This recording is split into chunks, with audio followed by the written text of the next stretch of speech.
Hello everyone, welcome to today's The Hindu Analysis. My name is Sairam Sampatirao. ఎలా ఉన్నారు అందరూ? ఈరోజు హిందూ అనాలిసిస్లో మనం మాట్లాడుకునే మొదటి ఆర్టికల్ చూడండి అమ్మా. Why spurious liquor kills. Very important article appeared in the Hindu newspaper today regarding GS paper 1 సొసైటీకి సంబంధించిన ఆర్టికల్, 2 సోషల్ ఇష్యూస్కి సంబంధించినటువంటి ఆర్టికల్ కూడా. డీటెయిల్డ్గా ఈ ఆర్టికల్ గురించి మాట్లాడదాం. What exactly is the context and దాంతోపాటు డీటెయిల్గా దీన్ని అనలైజ్ చేద్దాం. జాగ్రత్తగా అటెన్షన్ పే చేసి వింటే మీకు క్లియర్గా ఈ టాపిక్ అర్థమవుతుంది. కానీ దానికంటే ముందు మన ఇన్స్టిట్యూట్లో ఆఫర్ చేసేటటువంటి the most comprehensive UPSC course UPSC 0 to zenith గురించి చెప్పాలనుకుంటున్నాను. The beauty about this particular course is this course comes with lifetime validity. Lifetime validity మీకు ఈ కోర్స్ అనేటటువంటిది వస్తుందన్నమాట. అంటే ఒకసారి మీరు క్లాసెస్ జాయిన్ అయితే మీరు UPSC civil service examination crack చేసేంత వరకు మీకు క్లాసెస్కి యాక్సెస్ ఉంటుంది, నోట్స్కి యాక్సెస్ ఉంటుంది, అండ్ దాంతోపాటు గైడెన్స్ కూడా లభించడం అనేది జరుగుతుంది. ఓకేనా? మరి ఫీజు ఎంత సార్ అంటే కేవలం 25,000 రూపాయలు మాత్రమే. ఈ 25,000 రూపాయలు ఒకేసారి కట్టాలా సార్ అంటే అక్కర్లేదు. నెలకి 5,000 చొప్పున కూడా మీరు పే చేయొచ్చు. ఓకేనా? ఈ కోర్సులో భాగంగా అన్ని క్లాసెస్ కాంప్రహెన్సివ్గా కవర్ అవ్వడం అనేది జరుగుతుంది. అన్ని సబ్జెక్ట్స్ డీటెయిల్గా కవర్ చేయడం అనేది జరుగుతుంది. GS 1, 2, 3, 4 and CSAT. సో ప్రతిదీ కాంప్రహెన్సివ్గా కవర్ అవుతుంది. Prelims plus mains plus interview అప్రోచ్లో ఉంటుంది, ఇంటిగ్రేటెడ్ అప్రోచ్లో ఉంటుంది. వన్ స్టాప్ సొల్యూషన్ నోట్స్ కూడా ప్రొవైడ్ చేయడం అనేది జరుగుతుంది. అండ్ దాంతోపాటు కాంప్రహెన్సివ్ టెస్ట్ సిరీస్ ప్రోగ్రామ్ కూడా మీకు అందుబాటులో ఉంటుందన్నమాట. ఓకేనా? సో చక్కగా జాయిన్ అయ్యేటటువంటి ప్రయత్నం చేయండి. ఈ సంవత్సరం మీరు తీసుకోబోయే ద బెస్ట్ డెసిషన్ అవుతుంది, నన్ను నమ్మండి. అండ్ ఫీజు 1వ తారీఖు నుంచి 35,000 రూపాయలు అవుతుంది. సో ఈలోపే జాయిన్ అయ్యేటటువంటి ప్రయత్నం చేయండి. మీకు చాలా చాలా చాలా వాల్యూ ఎడిషన్ అయితే ఉంటుందాం. ఎందుకంటే బేసిక్స్ నుంచి డీటెయిల్డ్గా చెప్పడం అనేది జరుగుతుంది. కాబట్టి ప్రతిదీ మీరు మన అన్ని వీడియోస్ చూస్తున్నారు, ఎంత బేసిక్స్ నుంచో చెప్పడం అనేది జరుగుతుందో మీకు తెలుసు, right? And majority of the subjects నేనే హ్యాండిల్ చేస్తాను, కీ సబ్జెక్ట్స్ అన్నీ కూడా. సో చక్కగా జాయిన్ అయ్యే ప్రయత్నం చేయండి. మరి వితౌట్ ఎనీ ఫర్దర్ డిలే మనం ఈ ఆర్టికల్ని డిస్కస్ చేద్దాం. జాగ్రత్తగా అటెన్షన్ పే చేసి వినాలి. So why spurious liquor kills. Spurious అంటే కల్తీ అని చెప్పి అర్థం. కల్తీ మద్యం ఎందుకు చాలామంది ప్రాణాలు తీసుకుంటుంది అని తెలుసుకునే ముందు మన సొసైటీలో ఉన్నటువంటి one of the serious problems alcoholism అనే ప్రాబ్లం గురించి మనం మాట్లాడాలి. సో ఇండియన్ సొసైటీలోనే కాదు, ఆల్ అక్రాస్ ద వరల్డ్, ప్రపంచవ్యాప్తంగా ఆల్కహాలిజం అనేటటువంటిది సీరియస్ ప్రాబ్లంగా మనం చెప్పొచ్చు. కానీ considering the uniqueness of Indian social structure, alcoholism, it poses a serious threat to Indian society predominantly. ఎందుకు ఏంటి అని చెప్పి నేను చెప్తాను. అయితే ఆల్కహాల్ అనేటటువంటిది ఎందుకు బ్యాడ్, ఆల్కహాల్తో ఏంటి ప్రాబ్లము? ఆల్కహాల్ వల్ల మెయిన్ ప్రాబ్లం ఏంటి అంటే హౌస్ హోల్డ్ ఇంపవర్ష్మెంట్. అంటే ఆల్కహాల్ వల్ల ఏం జరుగుతుంది అంటే పోవర్టీ అనేటటువంటిది, పేదరికం అనేటటువంటిది విపరీతంగా దేశంలో పెరుగుతుంది. అండ్ దాంతోపాటు డొమెస్టిక్ వైలెన్స్ కూడా పెరగడం అనేటటువంటిది జరుగుతుంది. ముఖ్యంగా మహిళల మీద దాడులు అనేటటువంటివి పెరుగుతాయి. అండ్ దాంతోపాటు ప్రీమేచర్ మార్టాలిటీ, సో ఏజ్ నిండకుండానే చాలామంది చనిపోతున్నారు because of this alcohol. And ముఖ్యంగా vulnerable sections of the society, that is women ఎవరైతే ఉంటారో మహిళలు, అండ్ దాంతోపాటు చిల్డ్రన్ ఎవరైతే ఉన్నారో వాళ్ళు చాలా సీరియస్ ప్రాబ్లమ్స్ ఫేస్ చేస్తున్నారు బికాస్ ఆఫ్ దిస్ ఆల్కహాలిజం. ఎందుకంటే ఆల్కహాల్ సేవించి మగవాళ్ళు ఎవరైతే ఉంటారో they tend to behave violently and indiscriminately on women. ఆ సమయంలో ఏం చేస్తారో కూడా వాళ్ళకి తెలియదు. Children and women are suffering more than anyone else due to increasing liquor consumption in India అని చెప్పి మనం చెప్పుకోవచ్చు. Alcohol especially in larger quantities can damage people health. So ముఖ్యంగా ప్రజల యొక్క ఆరోగ్యం మీద కూడా చాలా ఇంపాక్ట్ చూపించడం అనేది జరుగుతుంది. పీపుల్ యొక్క కిడ్నీస్, లివర్స్ ఇవేవైతే ఉంటాయో ఇవి పాడవడమే కాకుండా so non communicable diseases like diabetes కానీ లేకపోతే హార్ట్ అటాక్ కానీ సో ఇలాంటి కేసెస్ కూడా ఎక్కువ అవుతున్నాయి. సో దీనివల్ల ఏం జరుగుతుంది, హెల్త్ ఇన్ఫ్రాస్ట్రక్చర్ మీద కూడా ఇంపాక్ట్ పడడం అనేది జరుగుతుంది. సో ప్రజారోగ్యం మీద కూడా ఇంపాక్ట్ పడడం అనేది జరుగుతుంది. అండ్ దాంతోపాటు ప్రభుత్వాలకి ఎక్స్ట్రా ఖర్చుగా మారడం అనేటటువంటిది జరుగుతుంది. కొన్ని రిలీజియన్స్ లైక్ ఇస్లాం కానీ మోర్మోనిజం కానీ ఇవన్నీ ఎక్స్ప్రెసివ్గానే ఎక్స్ప్లిసిట్గానే కన్జంప్షన్ ఆఫ్ ఆల్కహాల్ని ఫర్బిడ్ చేసినప్పటికీ, బ్యాన్ చేసినప్పటికీ, ఆల్కహాల్ తాగడం సేవించడం అనేటటువంటిది తప్పు అని చెప్పినప్పటికీ ఇంకా సమాజంలో ఆల్కహాల్ అనేటటువంటిది సేవించబడుతుంది. చాలామంది దీనివల్ల ప్రాణాలు కోల్పోతున్నారు. చాలా కుటుంబాలు రోడ్డున పడ్డం అనేటటువంటిది కూడా జరుగుతుంది. It is a very important problem అని చెప్పుకోవచ్చు. మరి ఆల్కహాల్ ఎంత ప్రాబ్లమో కంట్రీలో స్పూరియస్ లిక్కర్ ఏదైతే ఉంటుందో అది కూడా అంతే ప్రాబ్లం. ఈ కల్తీ మద్యం ఏదైతే ఉంటుందో అది కూడా చాలా పెద్ద ప్రాబ్లం. సో రీసెంట్లీ చాలా గవర్నమెంట్స్, స్టేట్ గవర్నమెంట్స్ ఏవైతే ఉంటాయో అవి ఆల్కహాల్ని బ్యాన్ చేయాలి కన్జంప్షన్ని అని చెప్పి డెసిషన్స్తో ముందుకు వస్తున్నాయి. సపోజ్ బీహార్ ఆల్కహాల్ని బ్యాన్ చేద్దాం అనుకుంది, కేరళ ఆల్కహాల్ని బ్యాన్ చేద్దాం అనుకుంది, ఆంధ్రప్రదేశ్ కూడా ఆల్కహాల్ని బ్యాన్ చేద్దాం అనుకుంది, కానీ అది ఇంకా ఇంప్లిమెంటేషన్కి చాలా దూరంలో ఉంది. రైట్, ఎప్పుడైతే ఆల్కహాల్ బ్యాన్ చేయడం కానీ లేకపోతే ఆల్కహాల్ మూవ్మెంట్ మీద రెస్ట్రిక్షన్స్ విధించడం జరిగిందో ఏం చేస్తున్నారు ది పీపుల్, సో వాటికి ఎడిక్ట్ అయినటువంటి వాళ్ళు ఈ కల్తీ మద్యం మీద ఆధారపడుతున్నారు. సారా కానీ వీటి మీద ఆధారపడి చాలామంది ప్రాణాలు పోగొట్టుకోవడం అనేటటువంటి జరుగుతుంది. సో గుర్తుపెట్టుకోండి, ఆల్కహాల్ ఏదైతే ఉంటుందో this is actually a state subject అమ్మ. మన భారత రాజ్యాంగంలో 7th schedule of the constitution ఉంటుంది. ఈ 7th షెడ్యూల్ ఆఫ్ ద కాన్స్టిట్యూషన్లో 3 లిస్టులు అనేటటువంటి ఉంటాయి. ఒకటి యూనియన్ లిస్ట్, ఇంకొకటి స్టేట్ లిస్ట్, మూడవది కాన్కరెంట్ లిస్ట్. యూనియన్ లిస్ట్లో ఉండే సబ్జెక్ట్స్ మీద సెంట్రల్ గవర్నమెంట్ మాత్రమే చట్టాలు చేస్తుంది.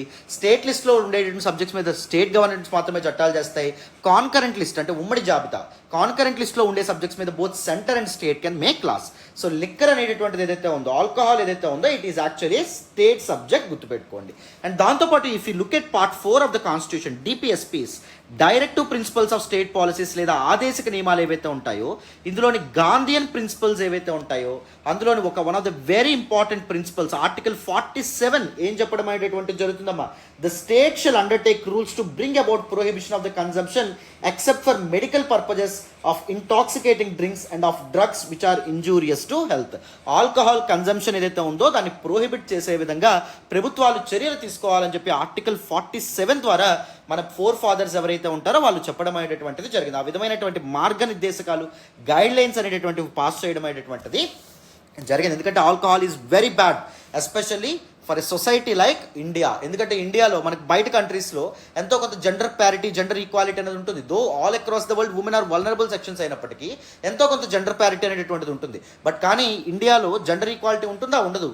ఈవెన్ ఉమెన్ ఇప్పటికి కూడా చాలా ప్రాబ్లమ్స్, డిస్క్రిమినేషన్ అనేటటువంటిది ఫేస్ చేస్తూ ఉంటారు. అండ్ వేరాస్ బయట కంట్రీలో ఏమైనా ఇబ్బంది జరిగితే సో వాళ్ళకి డివర్స్ ఈజీగా తీసుకుంటారు. బట్ కానీ ఇండియాలో డివర్స్ అనేటటువంటిది ఒక పాపంలో చూసేటటువంటి సంస్కృతి ఉంటుంది, విడాకులు అనేటటువంటిది. కాబట్టి they always ten to suffer in pain. Women ఎవరైతే ఉంటారో, మహిళలు ఎవరైతే ఉంటారో వాళ్ళు సో ఆ బాధను అనుభవిస్తూ వాళ్ళు చాలా కష్టాల పాలవుతున్నారు. సో కుటుంబ బాధ్యత ఏదైతే ఉంటుందో వాళ్ళ భుజాన వేసుకోవాల్సిన పరిస్థితి ఏర్పడుతుంది because of this serious issue called alcoholism. So alcoholism అనేటటువంటిది ఎంత సీరియస్ ఇష్యూనో అంతకంటే ది స్పురియస్ ఆల్కహాల్ ఏదైతే ఉంటుందో, స్పురియస్ లిక్కర్ కన్జంప్షన్ ఏదైతే ఉందో అది కూడా సీరియస్ ప్రాబ్లం అనే విధంగా మనకి చెప్తున్నారన్నమాట. అర్థమైందా? మరి న్యూస్లోకి ఎందుకు వచ్చింది ఈ ఆర్టికల్? రీసెంట్గా తమిళనాడుకు చెందినటువంటి 22 మంది ఈ స్పురియస్ లిక్కర్ అంటే కల్తీ మద్యం ఏదైతే ఉంటుందో దాన్ని సేవించి చనిపోవడం అనేటటువంటిది జరిగిందంట. This event has come as a surprise. The liquor sales in Tamil Nadu are only controlled by the state. తమిళనాడులో లిక్కర్ సేల్స్ కంప్లీట్గా ఎవరు కంట్రోల్ చేస్తారు? స్టేట్ గవర్నమెంటే కంట్రోల్ చేస్తుంది. ప్రైవేట్ వ్యక్తుల చేతుల్లో అసలు ఉండవు. స్టేట్ గవర్నమెంట్ కంట్రోల్ చేస్తుంటే లిక్కర్ సేల్స్, మరి ఆ లిక్కర్లో కల్తీ జరగడం ఏంటి అంటే ఎంత ఘోరం జరుగుతుందో చూడండి. ఎంత ఇంప్లిమెంటేషన్ ల్యాప్స్ అండ్ గ్యాప్స్ అనేటటువంటి కనిపిస్తున్నాయో మీరు ఇక్కడ గమనించవచ్చు. రైట్, సో అది మొత్తం చాలామంది ఎక్స్పర్ట్స్ సో ఈ పర్టికులర్ ఇష్యూని చాలా సీరియస్గా తీసుకోవడం అనేటటువంటిది జరిగింది. మరి ఈ ఆర్టికల్లోకి వెళ్ళే ముందు ఏం జరిగింది, what exactly are important consequences or negative aspects with respect to spurious liquor మనం తెలుసుకునే ముందు ఆల్కహాల్కి లిక్కర్కి తేడా ఏంటో మనం తెలుసుకోవాలి. లిక్కర్ అంటే ఏంటి? మద్యము అంటాం. ఆల్కహాల్ అంటే ఏంటి? మద్య సారము అని చెప్పి అంటాం. మద్యంలో మత్తు ఇచ్చేటటువంటి కంటెంట్ ఏదైతే ఉందో దాన్ని ఆల్కహాల్ అంటాం. లిక్కర్ అనేటటువంటిది రీక్రియేషనల్ పర్పజెస్ కోసం వాడతారు. అంటే సాయంత్రం పూట సేద తీరడానికో లేకపోతే మత్తు కోసమో దేనికోసం వాడడం అనేది జరుగుతుంది. బట్ ఆల్కహాల్ అనేటటువంటిది కేవలం రిక్రియేషనల్ పర్పజెస్ కోసమే కాకుండా ఎందుకు వాడతారు అంటే డిఫరెంట్ మెడిసినల్ పర్పజెస్ కోసం వాడడం అనేది జరుగుతుంది. అండ్ దాంతోపాటు అనస్థీషియా కానీ ఇలాంటి వాటిల్లో కూడా వాడడం అనేటటువంటిది జరుగుతుంది. అండ్ దాంతోపాటు శానిటైజర్స్ ఇలాంటివి తయారీలో కూడా వాడడం అనేటటువంటిది జరుగుతుంది. తేడా మీకు అర్థమైందనే అనుకుంటున్నాను. Liquor is differentiated by its alcohol content. లిక్కర్లో ఆల్కహాల్ కంటెంట్ ఉంటుంది, but liquor is not similar to alcohol, గుర్తుపెట్టుకోండి. For example beer is liquor, బీర్లో 5% ఆఫ్ ఆల్కహాల్ ఉంటుంది. వైన్ అనేటటువంటిది లిక్కర్, వైన్లో 12% ఆల్కహాల్ అనేది ఉంటుంది. So other distil spirits like whisky కానీ వీటన్నింటిలో కూడా 40% వరకు ఆల్కహాల్ అనేటటువంటిది ఉంటుంది. బ్రాందీ కానీ వీటన్నింటిలో. Usually the alcohol used in those beverages consumed for recreational purposes. So these బెవరేజెస్లో వాడేటటువంటి ఆల్కహాల్ని ఎందుకు ఉపయోగిస్తారు? రీక్రియేషనల్ పర్పజెస్ కోసం ఉపయోగిస్తారు. సో అందులో కలిపేటటువంటి ఆల్కహాల్ ఇథనాల్ ఉంటుంది, ఇథైల్ ఆల్కహాల్ అనేటటువంటిది ఉంటుంది. అండ్ ఇథనాల్ యొక్క ఫార్ములా చూడండి, C2H5OH. ఇందులో ఒక కార్బన్ ఆటమ్ ఏదైతే ఉందో it is bonded to 3 hydrogen atoms. And ఇంకొక కార్బన్ ఆటమ్ ఏదైతే ఉంటుందో that is bonded to other 2 hydrogen atoms. And hydroxyl group చెందినటువంటిది యాజ్ ద అయోన్ OH ఉండడం అనేటువంటి జరుగుతుంది అనమాట. అర్థమైందా? Ethanol is psychoactive drug that causes intoxicating effects by reducing the level of neurotransmission in the బాడీలో neurotransmission ఏదైతే ఉంటుందో దాని లెవెల్ని తగ్గించి ఇంటాక్సికేటింగ్ ఎఫెక్ట్ ఇవ్వడం అనేది జరుగుతుంది, మత్తుని ఇవ్వడం అనేటువంటి జరుగుతుంది బాడీకి. Ethanol is metabolised inside the human body by the liver and the stomach by alcohol dehydrogenase enzymes into acetaldehyde. Later this acetaldehyde dehydrogenase enzymes convert the acetaldehyde into acetane. So ethanol ఏదైతే ఉంటుందో అది బాడీలో కంప్లీట్గా metabolise అయిపోతుంది. అంటే blood నుంచి మన యొక్క ఈ ఇథనాల్ ఏదైతే ఉంటుందో దాని లివర్ వేరు చేయడం అనేటువంటి జరుగుతుంది. అండ్ ఈ పర్టికులర్ ప్రాసెస్కి ఉపయోగపడేటటువంటి ఎంజైమ్స్ ఏంటి అంటే ఆల్కహాల్ డీహైడ్రోజనేస్ ఎంజైమ్స్ ఏవైతే ఉంటాయో అవి ఉపయోగపడడం అనేది జరుగుతుంది అనమాట, మన బాడీలో ఉన్నటువంటి ఆల్కహాల్ని బయటికి పంపడానికి. ఓకేనా? So this aldehyde dehydrogenase enzymes convert the acetaldehyde into acetate. Acetate గా కన్వర్ట్ చేయడం అనేటువంటిది జరుగుతుంది. Acetate is not much harmful. మరి వరల్డ్ హెల్త్ ఆర్గనైజేషన్ ఏం చెప్తుంది? No level of alcohol consumption is safe for human health. మీరు వినే ఉంటారు, రోజు బీర్ కొద్దిగా తాగితే మంచిదని అంటారు, కొంతమంది వైన్ కొద్దిగా తాగితే మంచిది, హార్ట్కి మంచిది అని చెప్పి కొంతమంది అంటారు. కానీ వరల్డ్ హెల్త్ ఆర్గనైజేషన్ కంప్లీట్గా దాన్ని రిజెక్ట్ చేస్తుంది. సో హ్యూమన్ హెల్త్కి, మానవ ఆరోగ్యానికి ఆల్కహాల్ అనేటటువంటిది ఎంత క్వాంటిటీలో తీసుకున్నా అది శ్రేయస్కరం కాదు అని వరల్డ్ హెల్త్ ఆర్గనైజేషన్ చెప్తుంది. And the long term addiction of this alcohol might result in dependence and increase risk of some cancers and heart diseases. So ఒకవేళ ఆల్కహాల్కి ఎడిక్ట్ అయితే ఏం జరుగుతుంది? ఆల్కహాల్ మీద కంప్లీట్గా డిపెండ్ అయిపోతారు. ఆల్కహాల్ తాగకపోతే శరీరం పనిచేయలేనటువంటి పరిస్థితికి వెళ్తుంది. అండ్ దాంతోపాటు increase risk of some cancers కానీ హార్ట్ డిసీజెస్ కానీ పెరుగుతాయి. The adverse health effects such as hangovers and few types of cancers are mainly due to acetaldehyde. So బాడీలో ఎసిటాల్డిహైడ్ అనేటటువంటిది ఉందనుకోండి, ఎసిటాల్డిహైడ్ ఒకవేళ ఎసిటేట్గా కన్వర్ట్ అవ్వలేదు అనుకోండి, అప్పుడు ఏం జరగడం అనేటటువంటి జరుగుతుంది? ఎక్కువగా హ్యాంగ్ ఓవర్ అనేది వస్తుంది. అందుకే విస్కీ తాగే వాళ్ళకి ఉదయం పూట ఎక్కువగా ఇది రావడం అనేది జరుగుతుంది, ఎందుకంటే విస్కీలో ఆల్కహాల్ పర్సంటేజ్ అనేటటువంటిది ఎక్కువ ఉంటుంది కాబట్టి. అర్థమైందా? రైట్. మరి స్పిరియస్ లిక్కర్ అంటే ఏంటి? కల్తీ మద్యం అంటే ఏంటి? These are those which contain methanol. ఇక్కడ ఇథనాల్ కాకుండా మిథైల్ ఆల్కహాల్ అనేటటువంటిది కలుపుతారు, which is also known as wood alcohol అనేటటువంటి పేరుతో కూడా పిలుస్తారు. The arrack that is spurious liquor ఏదైతే ఉందో sellers usually purchase industrial grade methanol from factories and utilize it to make low grade country made liquor. సారా అనేటటువంటి తయారు చేస్తారు with this methanol. In such cases methanol is usually added to strengthen the intoxicating effects and are to increase the volume of the liquor made. So లిక్కర్లో methanol అనేటటువంటిది is already harmful. Though kick అనేటటువంటిది ఎక్కువగా ఉండడానికి ఏం చేస్తారు? Methanol ఎక్కువ క్వాంటిటీలో add చేయడం అనేటువంటిది జరుగుతుంది. దానివల్ల ప్రజల యొక్క ఆరోగ్యం మీద చాలా ఇంపాక్ట్ అనేటటువంటిది కనిపిస్తుంది అనమాట. Methanol CH3OH molecule consists of one carbon only atom bonded with 3 hydrogen atoms. 3 hydrogen atoms తో బాండ్ అవ్వడం అనేది జరుగుతుంది అండ్ 1 హైడ్రాక్సైల్ గ్రూప్ మాత్రమే ఉంటుంది. Methanol has numerous industrial applications. So ఫ్యాక్టరీస్లోను ఇండస్ట్రీస్లోను చాలా ఎక్కువగా వాడతారు.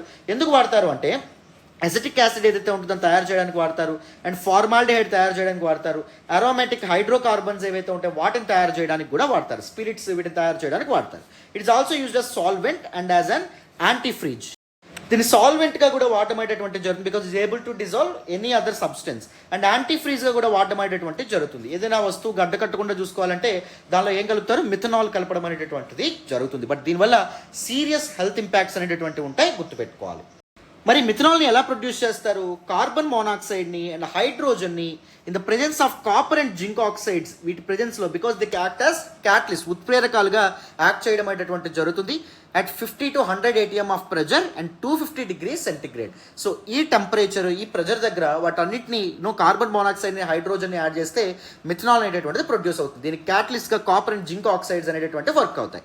During the pre industrial era, pre industries టైంలో ఇన్ ఏన్షియంట్ ఈజిప్ట్లో people use to produce methanol by heating wood to a very high temperature. వుడ్ని చాలా ఎక్కువ టెంపరేచర్లో వేడి చేస్తే కూడా మిథనాల్ ఏదైతే ఉంటుందో అది ప్రొడ్యూస్ అవ్వడం అనేటటువంటిది జరుగుతుంది. బికాస్ మిథనాల్లో కూడా మనకి వుడ్లో కూడా కార్బన్ కంటెంట్ అనేటటువంటిది ఉంటుంది అండ్ హైడ్రోజన్ కంటెంట్ కూడా ఉంటుంది కాబట్టి సో తద్వారా మిథనాల్ ఏదైతే ఉంటుందో అది ప్రొడ్యూస్ అవ్వడం అనేది జరుగుతుంది. సో పోస్ట్ ఇండస్ట్రియల్ ఎరా మనకి ఇండస్ట్రీస్ ఫ్యాక్టరీస్ అనేటువంటి ఎమర్జ్ అయిన తర్వాత, ఇండస్ట్రియల్ రెవల్యూషన్ అనేటువంటిది ఎమర్జ్ అయిన తర్వాత ఇప్పుడు మిథనాల్ని ఎలా తయారు చేయడం అనేటువంటిది జరుగుతుంది? కార్బన్ మోనాక్సైడ్ని హైడ్రోజన్ని డైరెక్ట్ కలిపి తయారు చేయడం అనేటువంటిది జరుగుతుంది. మిథనాల్ చాలా చాలా సీరియస్ హెల్త్ ఇంపాక్ట్స్ కారణం అవుతుందమ్మా, గుర్తుపెట్టుకోవాలి. మరి what are some effects of the consumption of spurious liquor? ఈ లిక్కర్ ఏదైతే కల్తీ మద్యం ఏదైతే ఉంటుందో దాన్ని కన్జ్యూమ్ చేయడం వల్ల ఎలాంటి హెల్త్ ఎఫెక్ట్స్ అనేటటువంటి ఉంటాయి? Methanol is the main reason for deadliness of spurious liquor. So ఈ పర్టికులర్ కల్తీ మద్యం ఏదైతే ఉంటుందో అది చావులకు కారణం అవుతుందంటే దానికి కారణం ఏంటి అంటే this particular methanol content. The human body usually contains minute quantities of methanol because of the consumption of certain fruits. కొన్ని ఫ్రూట్స్లో మిథనాల్ ఉంటుంది కాబట్టి సో ఆ ఫ్రూట్స్ తిన్నందుకు మన బాడీలోకి మిథనాల్ వస్తుంది ఆటోమేటిక్గా. However your more than 0.1 ml of pure methanol per kilogram of body weight can have a serious health implications for humans. So per kg body వెయిట్కి only 0.1 ml pure మిథనాలే బాడీలో ఉండాలి. అంతకంటే ఎక్కువగా ఉంటే హెల్త్ మీద సివియర్ ఇంపాక్ట్ పడుతుందని చెప్తున్నారు. సో మిథనాల్ కన్జ్యూమ్ చేస్తే it is metabolised in the liver by ADH enzymes into ఫార్మాల్డిహైడ్గా ఇది మారడం అనేది జరుగుతుంది. తర్వాత ఎంజైమ్స్ ఏం చేస్తాయి? ఫార్మాల్డిహైడ్ని ఫార్మిక్ యాసిడ్గా మార్చడం అనేది జరుగుతుంది. The accumulation of formic acid causes మెటాబలిక్ acidosis which can further lead to acidemia, a condition where the blood's pH drops below its normal value of 7.35, becoming increasingly acidic. బ్లడ్లో యాసిడ్ లెవెల్ అనేటటువంటిది విపరీతంగా పెరగడం అనేది జరుగుతుంది.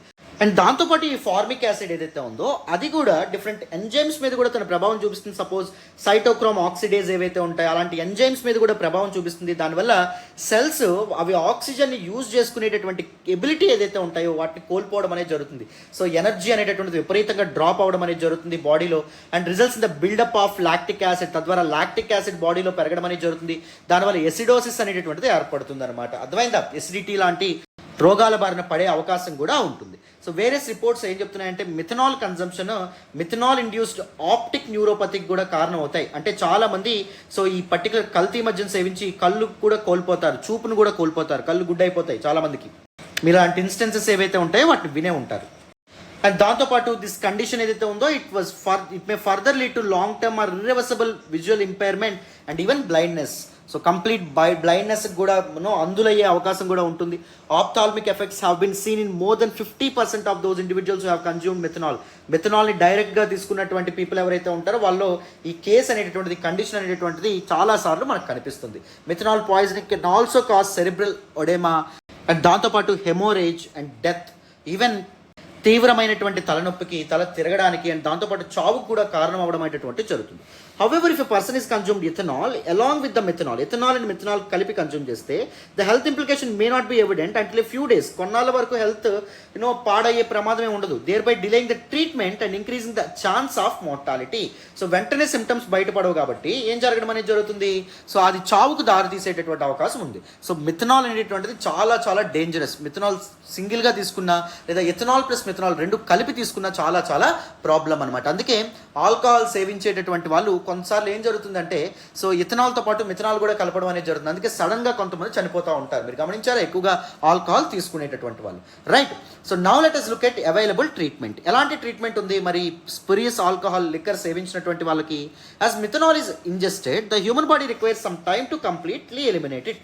So methanol అనేటటువంటి digest అవ్వదు కాబట్టి human బాడీకి ఎక్కువ సమయం పడుతుంది దీన్ని కంప్లీట్గా డైజెస్ట్ చేయడానికి, దీన్ని కంప్లీట్గా ఎలిమినేట్ చేయడానికి, బాడీ నుంచి బయటికి పంపించడానికి. యాజ్ పర్ సర్టైన్ ఎస్టిమేట్స్, కొన్ని ఎస్టిమేట్స్ ఏం చెప్తాయంటే 33% of methanol still remains in the body even after 48 hours. So సేవించిన 48 గంటల తర్వాత కూడా 33% ఆఫ్ మిథనాల్ ఇంకా బాడీలోనే ఉంటుందంట.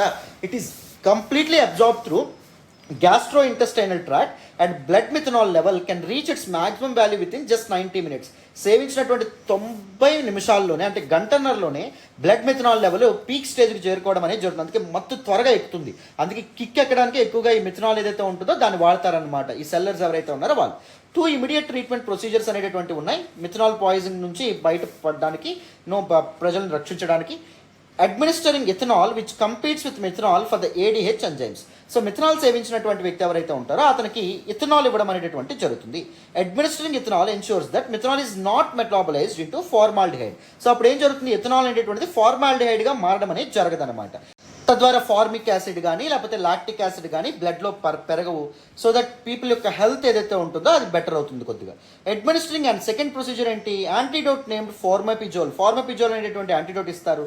This antidote slows down the action of the ADH enzymes to to produce formaldehyde at a slower rate such that the body can excrete it. So ADH enzymes release ఏదైతే ఉంటుందో ఆ రిలీజ్ని ఈ ఫార్మోపిజోల్ ఏదైతే ఉంటుందో delay చేస్తుంది. So that body ఈలోపు ఏం చేస్తుంది, దిస్ పర్టికులర్ మిథనాల్ ఏదైతే ఉంటుందో దాన్ని బయటకు పంపించడం అనేటటువంటి జరుగుతుంది. దాన్ని అదే ఈ విధంగా కూడా సేవ్ చేయొచ్చు ఎవరైతే మిథనాల్ని కన్జ్యూమ్ చేశారో వాళ్ళని. దిస్ ఫార్మిపిజోల్ ఏదైతే ఉంటుందో ఇట్ ఈస్ వెరీ ఎక్స్పెన్సివ్ అమ్మ, చాలా డబ్బులు ఖర్చు పెట్టాల్సి ఉంటుంది అది చేయడానికి, అది కొనుక్కోవడానికి, compare to pharmaceutical grade ethanol. However administering ethanol requires the supervision of health care workers. Ethanol అనేటటువంటిది ఎక్కువగా ఇస్తారు, ఇలాంటి వాళ్ళకి ఫస్ట్ ప్రొసీజర్ ఫాలో అవుతారు. బట్ అది కూడా హెల్త్ కేర్ వర్కర్స్ కానీ లేకపోతే హెల్త్ కేర్ ప్రొఫెషనల్స్ ఎవరైతే ఉన్నారో వాళ్ళ యొక్క అండర్టేకింగ్లో అది జరగాలి. Individuals might also have to undergone a dialysis procedure to remove methanol and formic acid salts from the blood నుంచి మిథనాల్ని ఫార్మిక్ యాసిడ్ని బయటకు తీసడానికి వాళ్ళకి డయాలసిస్ కూడా వాళ్ళకి చేసే అవకాశం ఉంటుంది, not to reduce kidney and retina damage. So folinic acid might also be administered to break up the formic acid into carbon dioxide and water. So folinic acid కూడా బాడీలోకి పంపించే అవకాశం ఉంటుంది. And fomepizole as well as folinic acid are listed under the World health Organization list of essential medicines. So methanol ఎవరైతే సేవిస్తారో so వాళ్ళని రక్షించడానికి 2 important మెడిసిన్స్గా ఏం చెప్తుంది వరల్డ్ హెల్త్ ఆర్గనైజేషన్ ఎసెన్షియల్ మెడిసిన్స్గా, one is fomepizole and second one folinic acid ఏదైతే ఉందో అది. This formic acid would have begun accumulating in dangerous amounts around 18 to 24 hours after ingestion, affecting the optic nerve, kidneys, heart, brain. So methanol సేవించినటువంటి 18 నుంచి 24 గంటల లోపు so ఆ వ్యక్తి యొక్క ఆప్టిక్ నర్వ్, కళ్ళు పోతాయి, కిడ్నీస్ డ్యామేజ్ అవుతాయి, హార్ట్ డ్యామేజ్ అవుతుంది, బ్రెయిన్ కూడా డ్యామేజ్ అయ్యే అవకాశం ఉంటుంది. సో ఈ లోపే చాలా త్వరగా ట్రీట్మెంట్ అనేటటువంటిది ఆ వ్యక్తికి ఇవ్వాలన్నమాట. అర్థమైందా? Now let us look at efforts undertaken by the government. ప్రభుత్వం తీసుకుంటున్నటువంటి చర్చలు ఏంటి? ఈ పర్టికులర్ స్పూరియస్ లిక్కర్ ఏదైతే ఉంటుందో దాన్ని ప్రొహిబిట్ చేయడానికి కానీ ఎరాడికేట్ చేయడానికి. The Food Safety and Standards Regulation 2018 mentions the maximum permissible amount of methanol in various liquors.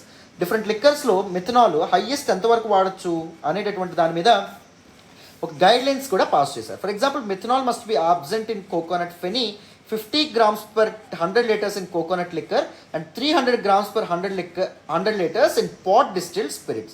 So coconut feni ఏదైతే ఉంటుందో అంటే కొబ్బరి మువ్వ ఏదైతే ఉంటుందో దాని ద్వారా తీసినటువంటి రసం ఏదైతే ఉందో అందులో మిథనాల్ కలపకూడదు. వెరాజ్ కంట్రీ లిక్కర్ ఏదైతే ఉంటుందో అంటే కళ్ళు ఏదైతే ఉంటుందో దానిలో 50 గ్రాములు per 100 liters కలుపుతారు. And 300 grams per 100 liters in pot distilled spirits ఏవైతే ఉంటాయో దానిలో 300 grams 100 లీటర్స్కి 300 grams మాత్రమే ఎలో చేస్తారనమాట. Methanol is also include under schedule 1 of the manufacture, storage and import of hazardous chemical rules 1989 and the Indian standard IS 517 mentions ways to determine the quality of methanol. Methanol యొక్క quality ఏదైతే ఉంటుందో దాన్ని government govern చేయడం అనేటటువంటి జరుగుతుంది. And మిథనాల్ని this list ఏదైతే ఉంటుందో manufacture, storage and import and hazardous chemicals rules 1918 యొక్క షెడ్యూల్ 1 అంటే లిస్ట్ 1లో దాన్ని చేర్చడం అనేటటువంటి జరిగింది. మిథనాల్ అనేటటువంటిది ఈజీగా ప్రొక్యూర్ చేయడం కానీ దాన్ని డిస్ట్రిబ్యూట్ చేయడం కానీ అది చట్ట విరుద్ధం, గుర్తుపెట్టుకోవాలి. అర్థమైందా? So this is all about this particular article. So spurious liquor ఏదైతే ఉంటుందో ఇది చాలా డేంజరస్ అమ్మ. సో చాలామంది సివియర్ ఇంపాక్ట్ హెల్త్ మీద పడడం అనేది జరుగుతుంది దీనివల్ల. సో మనం ఏం తెలుసుకున్నాం? లిక్కర్కి ఆల్కహాల్కి మధ్య తేడా తెలుసుకున్నాం. లిక్కర్ అంటే మద్యము, ఆల్కహాల్ అంటే మద్యసారము అని చెప్పి మనం చెప్పుకున్నాం, రైట్? ఫర్ ఎగ్జాంపుల్ విస్కీ అనేటటువంటిది లిక్కరు, విస్కీలో 40% ఆల్కహాల్ కంటెంట్ అనేటటువంటిది ఉంటుందన్నమాట. ఓకేనా? రైట్. సో మామూలుగా ట్రెడిషనల్ లిక్కర్ ఏదైతే ఉంటుందో గవర్నమెంట్ ఎలో చేసేటటువంటి లిక్కర్లో ఏం కలుపుతారు? ఎథనాల్ లేదా ఎథైల్ ఆల్కహాల్ అనేటటువంటిది కలుపుతారు. దీనివల్ల పెద్ద ప్రాబ్లమే ఉండదు. పెద్ద ప్రాబ్లం అంటే ప్రాబ్లం ఉంటుంది కానీ అంత సివియర్ డ్యామేజ్ హెల్త్కి అయితే ఉండదు.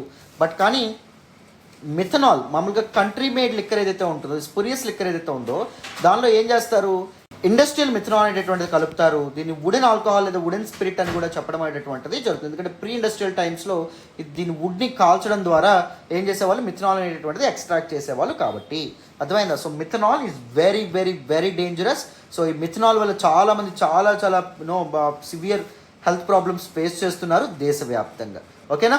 సో కంప్లీట్గా డీటెయిల్డ్గా మనం దిస్ పర్టికులర్ ఆర్టికల్ని చక్కగా మాట్లాడుకున్నాం. సో అందరికీ ఈ ఆర్టికల్ డీటెయిల్గా అర్థమైందని అనుకుంటున్నాను. ఎక్స్ప్లెనేషన్ వస్తున్నట్టయితే please do hit that big fat like button. Explanation ఎలా ఉందో కామెంట్ చేయండి. మీ ఫ్రెండ్స్ అండ్ ఫెలో ఆస్పిరెంట్స్కి కూడా మన వీడియోస్ని షేర్ చేసుకోండి, మర్చిపోవద్దు. ఓకేనా? మరి వితౌట్ ఎనీ ఫర్దర్ డిలే మనం నెక్స్ట్ ఆర్టికల్ డిస్కస్ చేద్దాం. వినాలమ్మా. ఈరోజు హిందూ ఎనాలిసిస్లో మనం మాట్లాడుకునే నెక్స్ట్ ఆర్టికల్ చూడండి అమ్మా. Rajasthan's move spells some hope for gig workers. Very important article regarding GS paper 3 ఎకానమీకి సంబంధించినటువంటి article. One of the very important editorials by Aditi Suri. So ఈవిడ రాజస్థాన్ రీసెంట్గా తీసుకొచ్చినటువంటి one of the important measure with respect to gig economy and gig workers గురించి ఒక అద్భుతమైన article రాయడం అనేది జరిగింది. ఈ కాంటెక్స్లో let us first try to understand what exactly is gig economy and who are this gig workers. So వాళ్ళ గురించి తెలుసుకుందాం. అండ్ ప్లాట్ఫామ్ వర్కర్స్ అంటే ఎవరు, ఈ బ్యాక్గ్రౌండ్ బేసిక్స్ అంతా తెలుసుకున్న తర్వాత మనం ఏం చేద్దాము అంటే రాజస్థాన్ తీసుకున్నటువంటి డెసిషన్ ఏంటి రీసెంట్గా గిగ్ వర్కర్స్ యొక్క వెల్ఫేర్ కోసం, అండ్ దాంతోపాటు దానికి సంబంధించినటువంటి ఇన్సైట్స్ ఎడిటోరియల్లో మనకి ఆథర్ ఏం చెప్పారు, ఇవి కూడా మాట్లాడదాం. అటెన్షన్ పే చేసి వినండి. Now what exactly is gig economy and gig workers. Gig economy is a free market system. That means state అనేటటువంటిది ఇన్వాల్వ్ అవ్వడం అనేది జరుగుతుంది. ప్రభుత్వం ఈ పర్టికులర్ ఎకనామిక్ సిస్టంలో ఇన్వాల్వ్ అవ్వదు. In which temporary positions are common. Temporary positions కామన్గా ఉంటాయి. And organizations contract with independent workers for short term engagements. So short term engagements కోసం కంపెనీస్ కొంతమంది వర్కర్స్ని హైర్ చేసుకుంటే వాళ్ళని గిగ్ వర్కర్స్ అని చెప్పడం అనేటటువంటిది జరుగుతుందన్నమాట. And this particular system will be outside the ambit of traditional employer relationship. Traditional employer and employee relationship ఎలా ఉండడం అనేది జరుగుతుంది. సో ఎంప్లాయీకి జాబ్ ఇస్తాడు. జాబ్ ఇచ్చేటప్పుడు ఏం చేస్తాడు, ఒక అపాయింట్మెంట్ లెటర్ ఇస్తాడు. ఎంప్లాయీకి ఇంత జీతం ఇస్తానని చెప్తారు, ఇంత పిఎఫ్ కట్ అవుతుందని చెప్తారు. రైట్, ఆ ఎంప్లాయీకి వర్క్ ఏదైతే ఉందో వర్క్ అసైన్ చేయడం అనేటువంటిది జరుగుతుంది. ట్రైనింగ్ అండ్ ప్రొవైడ్ చేస్తారు. తర్వాత వర్క్ అసైన్ చేస్తారు. వర్క్ అసైన్ చేసిన తర్వాత మంత్లీ అతనికి జీతం పడడం అనేటటువంటిది జరుగుతుంది. అవునా, this is actually traditional employee relationship. ఇక్కడ ఎలా ఉంటుంది అంటే షార్ట్ టర్మ్కి కొంతమందిని హైర్ చేసుకుంటారు ఆ పని వరకు మాత్రమే. ఫర్ ఎగ్జాంపుల్ నేను ఒకటి చెప్తాను. మా ఇంట్లో ఏసీ పోయింది అనుకోండి, నేను ఏం చేస్తాను, ఒక ఏసీ బాగు చేసేటటువంటి అతనికి ఫోన్ చేస్తాను. చేసి అతను ఏం చేస్తాడు, మా ఇంటికి వచ్చి ఏసీ బాగు చేస్తాడు. బాగు చేసిన తర్వాత అతనికి ఎంతైతే అతను అడుగుతాడో ఆ డబ్బులు నేను ఇచ్చేస్తాను. అతనికి నాకు మధ్య రిలేషన్షిప్ మరి ఉండదు. This actually short term relationship. లేకపోతే నేను ఒక క్యాబ్ ఎక్కాను, ఓలా కానీ ఊబర్ కానీ క్యాబ్ ఎక్కాను. సో అతను నా ఇంటి దగ్గర డ్రాప్ చేశాడు. డ్రాప్ చేసిన తర్వాత ఎంత బిల్ అయింది సార్ అంటే ఆ బిల్ నేను పే చేసేస్తాను. అక్కడతో నాకు అతనికి రిలేషన్షిప్ మరి ఉండదు. ఇక్కడ నేనే ఇస్తున్నాను అతనికి డబ్బులు, కానీ అతనికి నాకు రిలేషన్షిప్ లాంగ్ టర్మ్ ఉందా అంటే లేదు. షార్ట్ టర్మ్ రిలేషన్షిప్ ఉండడం అనేది దిస్ యాక్చువల్లీ టెంపరీ పొజిషన్స్ అని చెప్పి మనం అనుకోవచ్చు అనమాట. So there will be 2 groups in gig workers. Gig వర్కర్స్లో 2 groups ఉంటారు. ఒకరు platform workers, 2 non platform workers. Platform workers, when I say this word platform workers, that simply mean they get their work based on a particular mobile application. For example, Ola, Uber కానీ, Zomato కానీ, Swiggy కానీ ఆ mobile application ద్వారా ఈ delivery బాయ్స్కి వీళ్ళందరికీ work వస్తుంది కదా. సో వాళ్ళందరూ ఏమవుతారు, ప్లాట్ఫామ్ వర్కర్స్ అవుతారు. నాన్ ప్లాట్ఫామ్ వర్కర్స్ అంటే ఎవరు, కన్స్ట్రక్షన్ వర్కర్స్, క్యాటరింగ్ వర్కర్స్. నేను ఇప్పుడు ఏసీ బాగు చేయడానికి ఒక ఆయన పిలిచానని చెప్పాను, వీళ్ళందరూ నాన్ ప్లాట్ఫామ్ వర్కర్స్ అవుతారు. సో వాళ్ళకి ఏమైనా మొబైల్ అప్లికేషన్ ఏమైనా ఉంటుందా, ఉండదు. దాన్ని బేస్ చేసుకుని వాళ్ళకి ఏమైనా వర్క్ అసైన్ అవుతుందా, అవ్వదు. ఇప్పుడు క్యాటరింగ్ బాయ్స్ అండ్ గర్ల్స్ చూడండి, వాళ్ళకి ఏమైనా నెల జీతం ఇస్తారా, ఎవరు ఒక పర్టికులర్ ఈవెంట్ అయితే ఆ ఈవెంట్కి వచ్చి చేయండి అని చెప్తారు. లేకపోతే డెకరేషన్ చేసేటటువంటి పిల్లలు ఉంటారు. సో వాళ్ళకు కూడా ఒక పర్టికులర్ ఈవెంట్ అనేటటువంటిది జరిగితే ఆ ఈవెంట్కి వచ్చి డెకరేషన్ చేస్తే వాళ్ళకి కొంత మొత్తంలో డబ్బులు ఇవ్వడం అనేది జరుగుతుంది. వీటినే మనం ఏమంటాం, gig workers and gig economy అని చెప్పడం అనేటటువంటిది జరుగుతుంది. క్లారిటీ వచ్చిందని అనుకుంటున్నాను. ప్లాట్ఫామ్ వర్కర్స్ అంటే ఏంటి, నాన్ ప్లాట్ఫామ్ వర్కర్స్ ఏంటి, ఇవన్నీ. And India's gig workforce comprises 15 million workers. ఇండియాలో ప్రజెంట్ 1,50,00,000కు పైగా గిగ్ వర్కర్స్ పనిచేస్తున్నారంట. And this gig work and gig economy acting as major building block in bridging the income and unemployment gap. So ఏం జరుగుతుంది, చాలామంది యొక్క incomes పెరుగుతున్నాయి, కానీ అన్ఎంప్లాయ్మెంట్ ఏమైనా తగ్గుతుందా, తగ్గట్లేదు. అన్ఎంప్లాయ్మెంట్ కూడా పెరుగుతుంది. చాలామంది నిరుద్యోగులుగానే ఉన్నారు, నిరుద్యోగం కూడా పెరుగుతుంది. సో ఈ గిగ్ ఎకానమీ వచ్చిన తర్వాత ఏమైంది, గిగ్ వర్క్ ఫోర్స్కి ఎవరైతే వీళ్ళు ఉంటారో వీళ్ళకి జాబ్స్ అనేటటువంటి రావడం అనేటటువంటి జరుగుతుంది. ఎంప్లాయ్మెంట్ పెరుగుతుంది అండ్ ఇన్కమ్ కూడా పెరగడం అనేటటువంటిది జరుగుతుంది. And this particular gig economy and gig work force is much significant in ensuring empowerment to women. Even women are able to work. Women are able to work safely, right? So gig economy యొక్క significance గురించి మనం తర్వాత మాట్లాడదాం. And India's potential చూస్తే India is the 5th largest in flexi staffing. Flexi staffing simply mean gig economy, right? Gig economic system. So ఫ్లెక్సిబుల్గా స్టాఫ్ని hire చేసుకోవడం అనమాట. గ్లోబల్గా ఫస్ట్ యునైటెడ్ స్టేట్స్ ఆఫ్ అమెరికాలో ఎక్కువ మంది గిగ్ వర్కర్స్ ఉంటే, తర్వాత చైనా, బ్రెజిల్, జపాన్, దాని తర్వాత ఇండియాలోనే ఎక్కువ మంది గిగ్ వర్కర్స్ పనిచేస్తున్నారు. An estimated 56% of new employment in India is being generated by the gig economy. So gig economy and gig ఎకానమీని ఫాలో అవుతున్నటువంటి కంపెనీసే చాలా జాబ్స్ ఇస్తున్నాయి. Blue collar jobs, white collar jobs. Blue collar jobs అంటే ఏంటి? Hourly hire చేసుకుంటారు, వాళ్ళకి manual work చేయాల్సి ఉంటుంది. సపోజ్ డెలివరీ బాయ్స్, లేకపోతే క్యాబ్ డ్రైవర్స్, వీళ్ళందరూ బ్లూ కాలర్ జాబ్స్లోకి రావడం అనేటటువంటి జరుగుతుంది. వైట్ కాలర్ వర్క్ ఫోర్స్ అంటే ఎవరు? స్కిల్డ్ వర్క్ ఫోర్స్ అనమాట.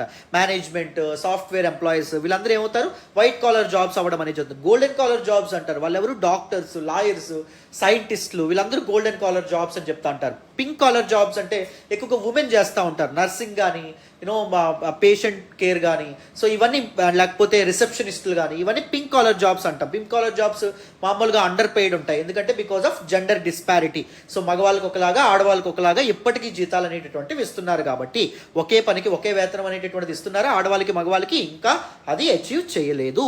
దో చాలా లేబర్ మూవ్మెంట్స్ అనేటటువంటి మొదలైనప్పటికీ, లేబర్ రిఫార్మ్స్ చాలా గ్లోబల్లీ వస్తున్నప్పటికీ ఇంకా ఆ విషయంలో జెండర్ గ్యాప్ అనేటటువంటిది ఉంది అని చెప్పి మనం చెప్పుకోవచ్చు.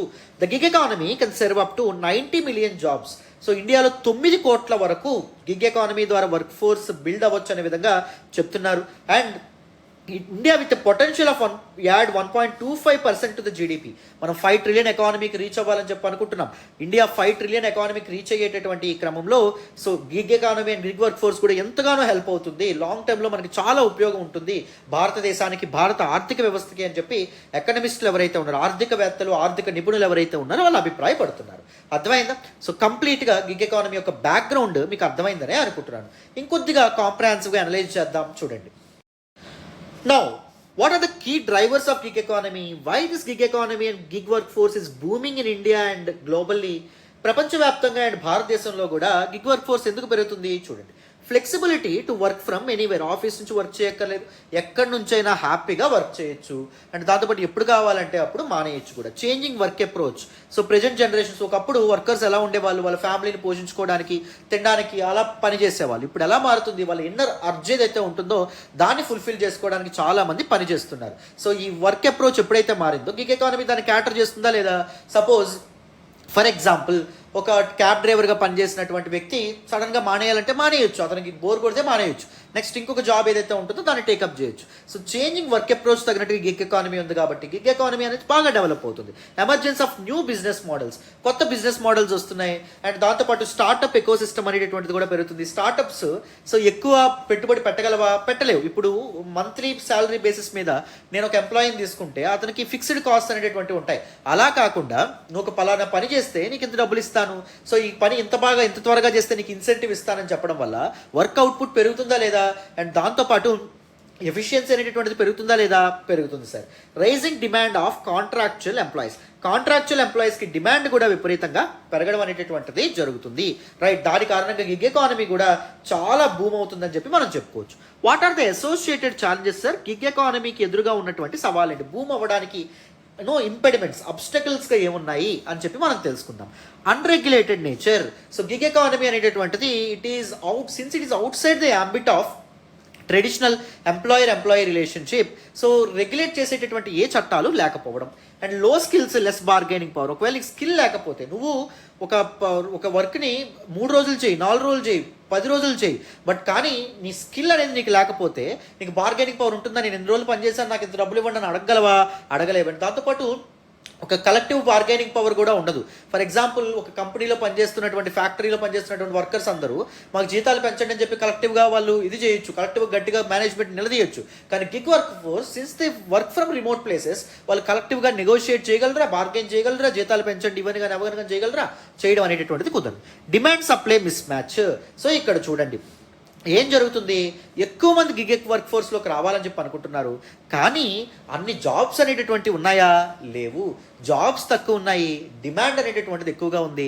దాన్ని కంపెనీస్ ఏం చేస్తున్నాయి? లెవరేజ్ చేసుకొని నువ్వు కాకపోతే ఇంకొకటి చేస్తాడు, నీకు ఇంతే ఇస్తాను, చేస్తే చేయి లేకపోతే లేదు, ఇలా మాట్లాడడం అనేటటువంటి జరుగుతుంది. దానివల్ల గిగ్ వర్క్ ఫోర్స్ వాళ్ళు ఎవరైతే ఇంక్లూడ్ అయి ఉన్నారో సో వాళ్ళు చాలా ఇబ్బందులు అండ్ నెగిటివ్ ఇంపాక్ట్స్ చూడాల్సిన, నెగిటివ్ కాన్సిక్వెన్సెస్ చూడాల్సిన పరిస్థితి ఏర్పడుతుంది అనమాట.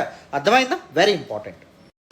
Now, what exactly are the positives and negative aspects with gig economy? Pros చూడండి. Help in balancing home and work.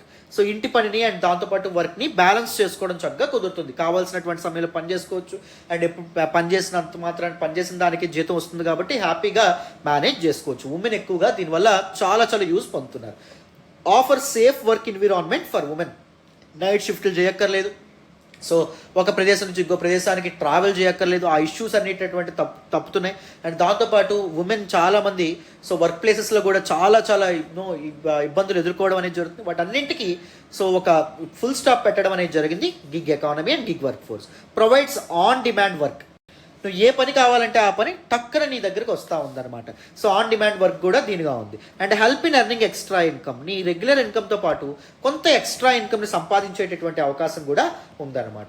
For example మన ఫ్యాకల్టీలో కొంతమంది ఆల్రెడీ సివిల్ సర్వెంట్స్గా ఉన్నారు. సో వాళ్ళు ఉద్యోగాలు చేస్తూ మన దగ్గర ఏం చేస్తున్నారు, క్లాసులు చెప్తున్నారు. సో కొంత ఎక్స్ట్రా ఇన్కమ్ వాళ్ళు కూడా సంపాదించుకోగలుగుతున్నారు.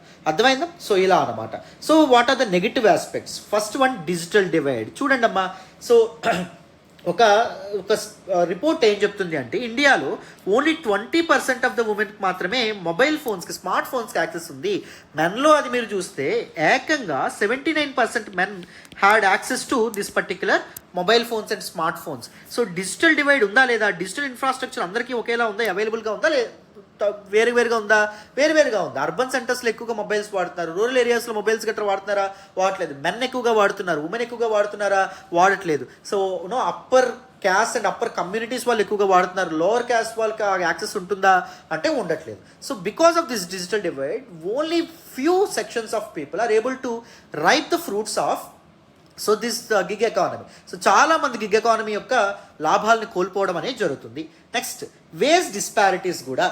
సో గిగ్ వర్క్ ఫోర్స్లో కూడా అబ్బాయిలకి మగవాళ్ళకి ఎక్కువగా జీతాలు అనేటటువంటివి ఉంటున్నాయి. ఫర్ ఎగ్జాంపుల్, సో మీకు ఈ పర్టికులర్ ఓలా ఉబర్లో సర్జ్ పీరియడ్ అని చెప్పి మీరు వినే ఉంటారు. వర్షం పడేటప్పుడు కానీ అర్ధరాత్రి పూట కానీ మీరు క్యాబ్ బుక్ చేస్తే మీకు ఎక్కువగా ఉంటుంది.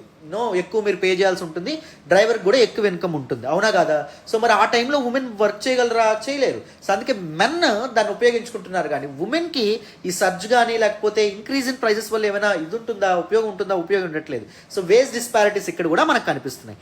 Biased against women. చెప్పాను కదా, ఉమెన్కి బయాస్డ్గా ఉండడం అనేటటువంటిది ఉంది. కొన్ని వర్క్స్ మాత్రం మగవాళ్ళే చేయాలి, ఆడవాళ్ళు చేయకూడదు because of their responsibilities. So ఆడవాళ్ళు అయితే ఇంటి పనులు చూసుకోవాలి, పిల్లలను చూసుకోవాలి, వీటన్నిటి వల్ల సరిగ్గా పని చేయరు కాబట్టి ఆడవాళ్ళని మేము తీసుకోము, ఈ పనికి మగవాళ్ళే కావాలి అనేటటువంటి రెస్ట్రిక్షన్స్ ఏవైతే ఉన్నాయో దాని కారణంగా కూడా సో చాలామంది ఆడవాళ్ళు డిస్క్రిమినేషన్ ఫేస్ చేస్తున్నారు గిగ్ వర్క్ ఫోర్స్లో. ఓకేనా? క్లారిటీ వచ్చిందా? So existing legislations for gig economy. Gig economy రిలేటెడ్గా ఉన్నటువంటి ఎగ్జిస్టింగ్ చట్టాలు ఏంటి? రీసెంట్గా మనకి నరేంద్ర మోడీ గవర్నమెంట్ 2019లో కొన్ని లేబర్ రిఫార్మ్స్ తీసుకురావడం అనేది జరిగింది. 44 లేబర్ లాస్ ఏవైతే ఉంటాయో, ఎగ్జిస్టింగ్ లేబర్ లాస్ ఏవైతే ఉంటాయో వాటన్నిటిని కలిపి 4 లేబర్ కోడ్స్గా సబ్స్యూమ్ చేయడం అనేటటువంటిది జరిగింది. సో మీ అందరికీ తెలుసనే అనుకుంటున్నాను. అందులో రెండేంటి? The code on wages 2019, the code on social security 2020. So code on wages 2019 ఏదైతే ఉందో it provides for universal minimum wage. కనీస వేతనం అనేటటువంటిది ఉండాలి. ఒక ఫ్లోర్ వేజ్ ఏదైతే ఉంటుందో దాన్ని అక్రాస్ ఆర్గనైజ్డ్ అన్ఆర్గనైజ్ సెక్టర్లో ఒక మినిమం వేజ్ని వాళ్ళు డిసైడ్ చేయడం అనేది జరిగింది. ఈవెన్ గిగ్ వర్కర్స్ కూడా మినిమం ప్రైస్ ఎంత ఉండాలని చెప్పి నిర్ణయించారనమాట. The code on social security 2020 recognises gig workers as a newly occupational category, ఒక కొత్త ఆక్యుపేషనల్ కేటగిరీగా గుర్తించడం అనేది జరిగింది. బట్ ద మేజర్ ఇష్యూ ఏంటి అంటే దిస్ లేబర్ రిఫార్మ్స్ ఏవైతే ఉంటాయో అవి ఇంకా ఇంప్లిమెంటేషన్కి నోచుకోలేదు. అది మెయిన్ ప్రాబ్లం అనమాట. ఎందుకు అంటే ఒక చట్టం చేసిన తర్వాత దానికి సంబంధించినటువంటి రూల్స్ ఏవైతే ఉంటాయో వాటిని డిఫైన్ చేస్తారు, వాటిని ఇస్తారన్నమాట. Right? on what rules and regulations the administrative machinery should follow to implement this particular act అని చెప్పి రూల్స్ ఇష్యూ చేస్తారు కదా. ఆ రూల్స్ ఇప్పటి వరకు ఇష్యూ చేయకపోవడం వల్ల ఇప్పటికీ దిస్ పర్టికులర్ ఈ యాక్ట్స్ యొక్క రిఫార్మ్స్ యొక్క ఫ్రూట్స్ని గిగ్ వర్కర్స్ ఎవరైతే ఉన్నారో వాళ్ళు ఉపయోగించుకోలేకపోతున్నారు. క్లారిటీ వచ్చిందా నాన్న? నెక్స్ట్ చూడండి. మరి ఈ gig workforce and gig work ఎకానమీని ఎలా ఇంప్లిమెంట్ చేయగలం? గిగ్ ఎకానమీని భారత ఆర్థిక వ్యవస్థకి ఒక సపోర్ట్గా, ఒక బూమ్ ఇచ్చేటట్టు ఎలా ఉపయోగించుకోగలం, ఎలాంటి ఇంప్రూవ్మెంట్ తెస్తే మంచిది? Need to empower the gig workers. Gig వర్కర్స్కి వాళ్ళ రైట్స్ గురించి చెప్పాలి. అండ్ దాంతోపాటు చట్టాలు వాళ్ళకి ఎలాంటి సేఫ్ గార్డ్స్ అండ్ రక్షణలు ఇస్తున్నాయో వాళ్ళకి అవగాహన అనేది కల్పించాలి. Need to offer mandatory coverage to platform workers.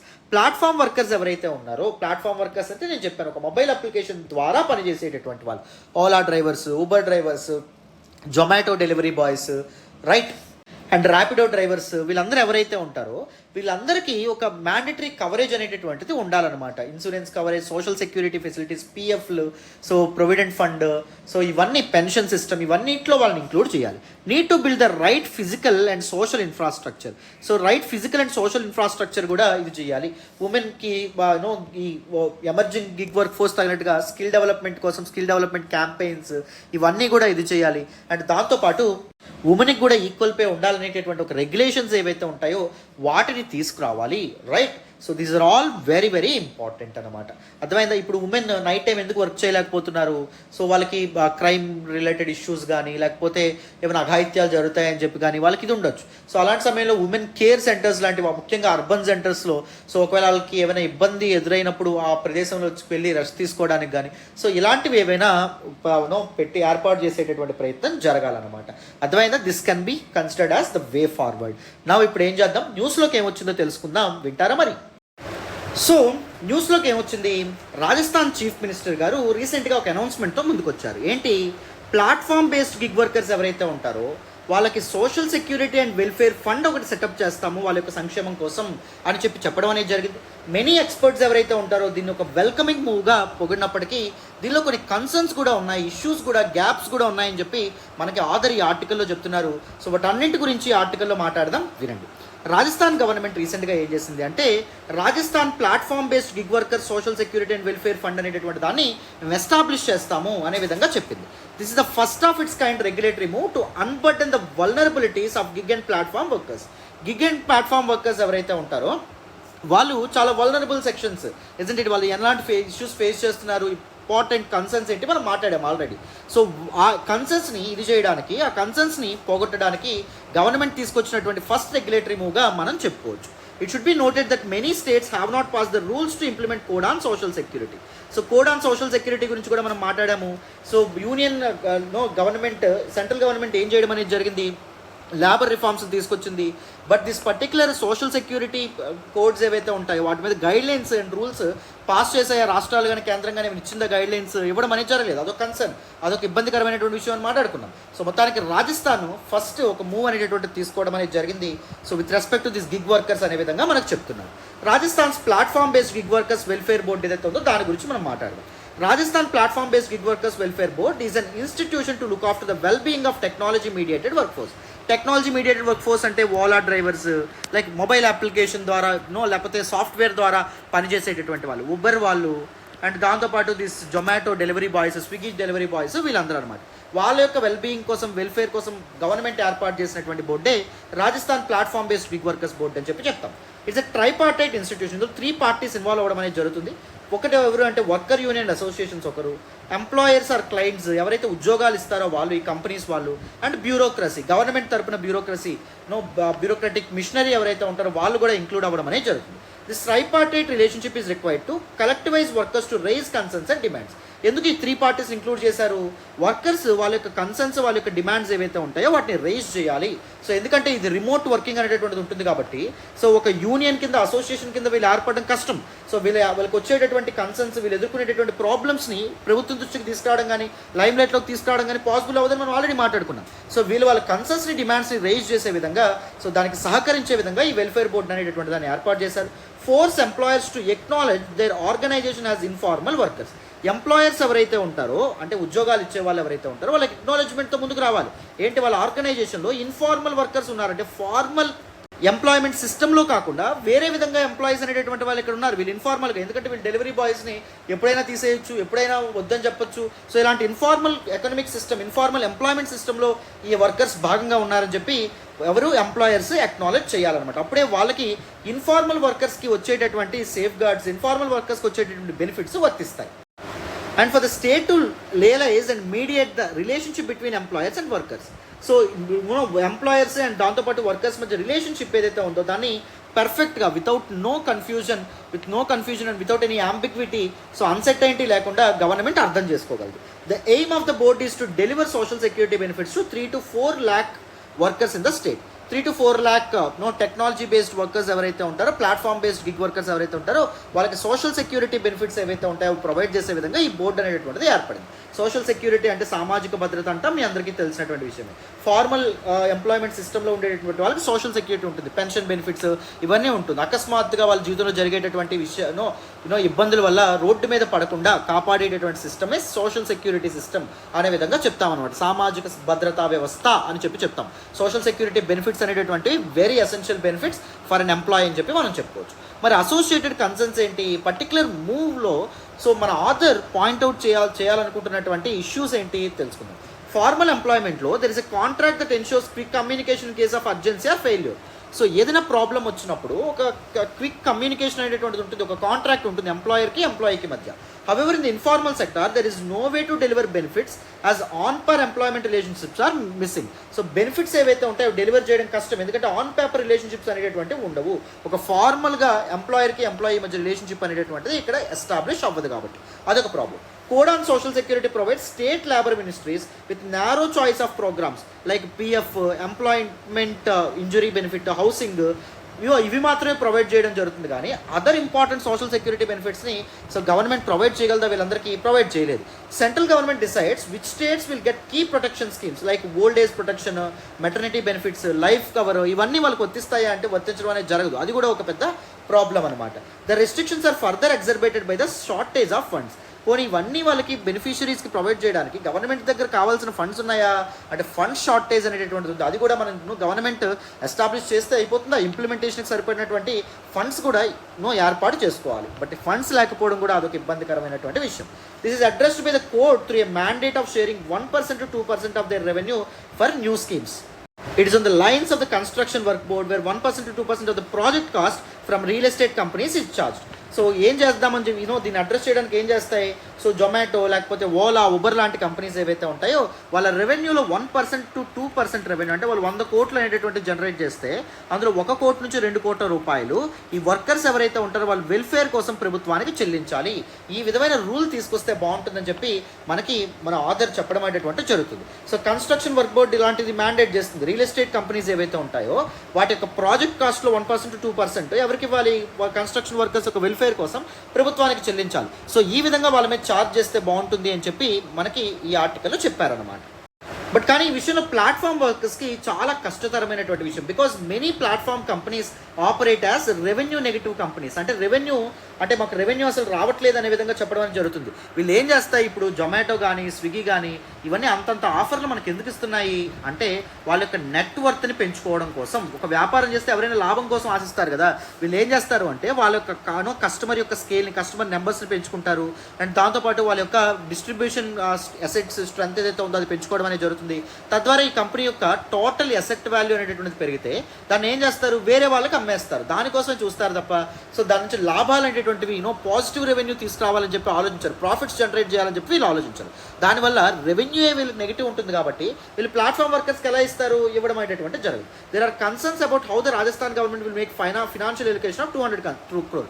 Rajasthan government అప్పుల్లో ఉంది, సివియర్ క్రైసిస్లో ఉంది. మరి 200 కోట్ల రూపాయలు రాజస్థాన్ గవర్నమెంట్ ఎక్కడ నుంచి తగలదు వీళ్ళ వెల్ఫేర్ కోసం అనేటటువంటిది కూడా ఒక question. More questions are also raised about the charging platforms with financial responsibility. So మరి ఈ పర్టికులర్ ఇవేవైతే ఉంటాయి కంపెనీస్ ఏవైతే ఉంటాయి వాటిని ఛార్జ్ చేయడానికి అథారిటీ ఏముంటుంది, ప్లాట్ఫామ్ ఏముంది? సో అనేటటువంటి క్వశ్చన్ కూడా. There is absence of different charging platforms as well. The construction are workers board offer criticize for their efficiency and role to garner benefits. So అవి ఎఫిషియెంట్గా వర్క్ చేయు, డబ్బులు అనేటటువంటి వచ్చినా డబ్బులు సరిగ్గా ఖర్చు పెట్టడం అనేది జరగదు వాళ్ళకి వెల్ఫేర్ కోసం. చాలా కన్స్ట్రక్షన్ వర్కర్స్కి ఇలాంటి ఒక బోర్డు ఉందని కూడా అవేర్నెస్ కూడా కల్పించారు అనమాట. There will also be challenge to collectivisation as gig and platform workers work on hourly and daily time commitments. So gig workers ఎక్కువగా అవర్లీ అండ్ డైలీగా టైంలో వర్క్ చేయడం అనేటువంటి జరుగుతుంది. ఒక డెలివరీ మీద వాళ్ళకి వస్తుంది, లేకపోతే ఒక పికప్, ఒక డ్రాప్ మీద వాళ్ళకి డబ్బులు అనేటటువంటి రావడం అనేది జరుగుతుంది. సో కలెక్టివైజేషన్ అనేటటువంటిది వెరీ ఇంపార్టెంట్ ఛాలెంజ్. సో ఎవరు నిజంగా ఫుల్ టైం గిగ్ వర్కర్స్గా పనిచేస్తున్నారు అనేటటువంటిది కూడా తెలియదు. ఎందుకంటే ఒక సాఫ్ట్వేర్ ఎంప్లాయీ ఆయన ఖాళీ సమయంలో ఆయన ఒక డెలివరీ బాయ్గా కానీ లేకపోతే ఎక్స్ట్రా మనీ కోసం ఒక ఈఎంఐకి వస్తుందని కానీ లేకపోతే దేనికోసమైనా వర్క్ చేయొచ్చు, రైట్? మరి ఇక్కడ ఓవర్లాప్ జరుగుతుంది కదా. ఇక్కడ గిగ్ వర్కర్స్కి రావాల్సినటువంటి బెనిఫిట్స్ వస్తాయి అండ్ సాఫ్ట్వేర్ ఎంప్లాయీగా ఉన్నందుకు ఫార్మల్ ఎంప్లాయ్మెంట్ సెక్టర్లో ఉన్నందుకు కూడా బెనిఫిట్స్ అనేటటువంటి రావడం అనేది జరుగుతుంది. సో ద ఇష్యూ ఆఫ్ కలెక్టివైజేషన్ కూడా ఒక problem. The code on social security is silent on the labor rights of gig and platform workers and focus only on vulnerable aspects of their work.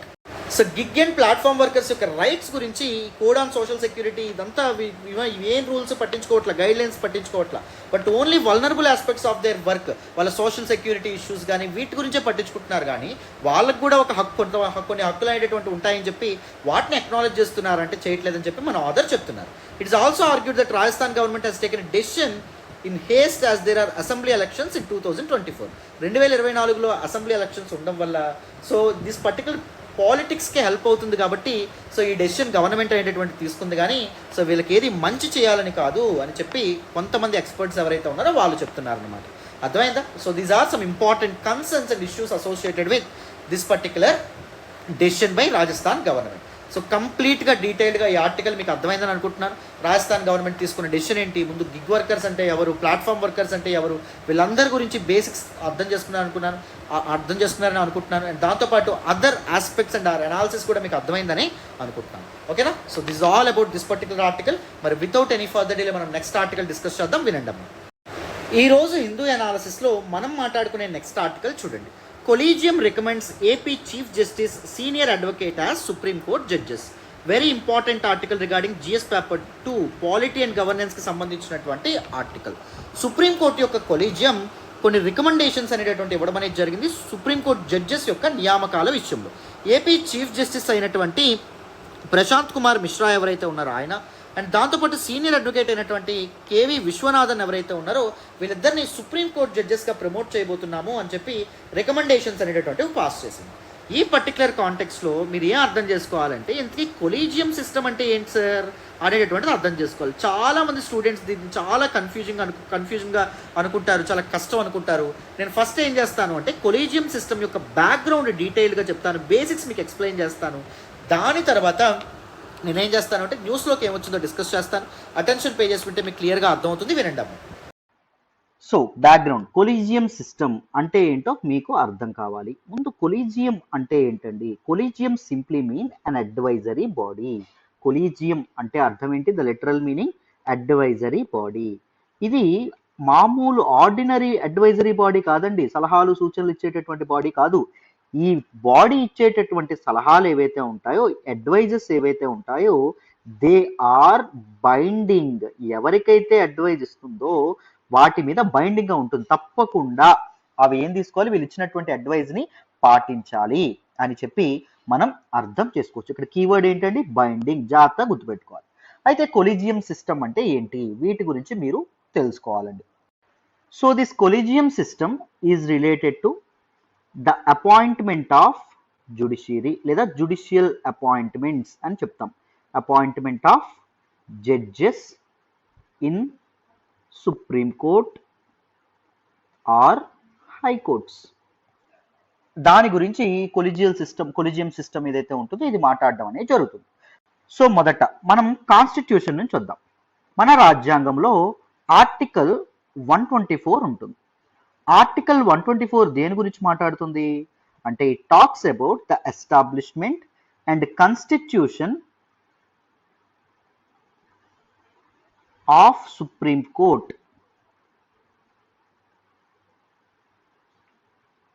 Supreme court యొక్క establishment గురించి, supreme కోర్టులో ఎవరెవరు ఉండాలి, వీటి గురించి మాట్లాడడం అనేది జరుగుతుంది.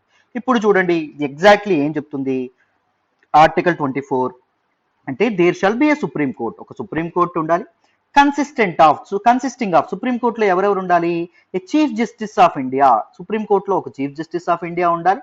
And until parliament by law prescribes a larger number of not more than 7 other judges.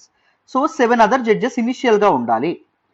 So parliament ఈ జడ్జెస్ పెంపుదల గురించి ఏమైనా చట్టం చేస్తే తప్ప ఈ 7 other judges పెరగకూడదు.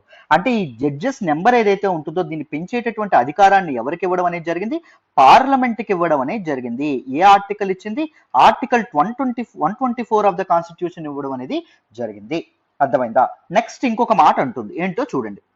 Every judge of the supreme court shall be appointed by the president. Supreme court యొక్క judges ని ఎవరండి అపాయింట్ చేస్తారు? ప్రెసిడెంట్ రాష్ట్రపతి ఎవరైతే ఉన్నారో రాష్ట్రపతి అపాయింట్ చేయడం అనేది జరుగుతుంది by warrant under his hand and seal. So sign చేస్తారు, దాంతోపాటు ఆయన తాలూకు ముద్రేస్తారు సో మన అపాయింట్మెంట్ లెటర్ మీద. అండ్ ఎప్పుడు అపాయింట్ చేయాలి? After consultation with such of the judges of the supreme court and of the high court in states as prescribed may deem necessary for the purpose and shall hold office until he attains the age of 65 years. So ఎవరితో consult చేసి ఇది చేయాలి? ఆ judges ఎవరైతే ఉన్నారో, supreme court అయితే supreme court judges appointment అయితే supreme court other judges, high court judges appointment అయితే హైకోర్టు యొక్క అదర్ జడ్జెస్ ఎవరైతే ఉంటారో వీళ్ళ తాలూకా కన్సల్టేషన్ తీసుకున్న తర్వాత మాత్రమే చేయాలి. In judicial appointments, it is obligatory for the president to take into account the opinion of Chief Justice of India. So, ప్రతి judicial appointments లో అంటే సుప్రీం కోర్టు జడ్జిల అపాయింట్మెంట్స్ లో, హైకోర్టు జడ్జెస్ యొక్క అపాయింట్మెంట్స్ లో ప్రెసిడెంట్ మీద ఒక ఆబ్లిగేషన్ ఉంది. ఏంటి? ఎవరితో సంప్రదించిన తర్వాత చేసుకోవాలి? Chief justice of India. Chief justice ఎవరైతే ఉంటారో ఆయన తాలూకా ఒపీనియన్ అనేది తీసుకోవాలి. The opinion of the Chief Justice of India is binding on the government. So chief justice of India యొక్క ఒపీనియన్ బైండింగ్, జాగ్రత్తగా గుర్తుపెట్టుకోండి, అంటే తప్పకుండా ఒపీనియన్ ని ఆచరించాలి, అందులో డౌట్ లేదు. అర్థమైందా? And chief justice of India unilateral గా డెసిషన్ తీసుకుంటారా అంటే తీసుకోరు. He will give the opinion after consultation with collegium. అదే కొలీజియం సిస్టమ్, అంటే ఒక advisory body. Chief justice of India ఒక కొలీజియం దగ్గర అడ్వైస్ తీసుకొని, కొలీజియం యొక్క ఒపీనియన్ తీసుకొని ఆయన ఒపీనియన్ ప్రెసిడెంట్ కి తెలియజేస్తే ప్రెసిడెంట్ మీద బైండింగ్ గా ఉంటుంది తప్పకుండా. So what is this particular collegium? This collegium comprises of at least 4 senior most judges of supreme court.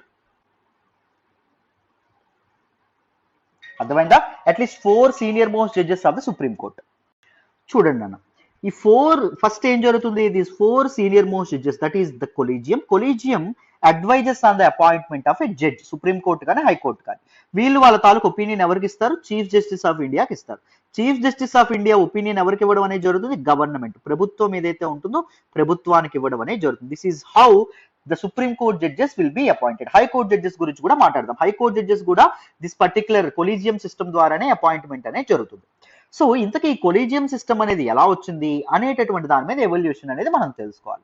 1947లో 1947లో మనకి ఏం జరగడం అనేది జరిగింది? మనకి స్వాతంత్రం వచ్చింది. 1950లో మనం ఏం ఏర్పాటు చేసుకున్నాం? మన రాజ్యాంగం ఏదైతే ఉంటుందో రాజ్యాంగాన్ని అడాప్ట్ చేసుకోవడం అనేది జరిగింది.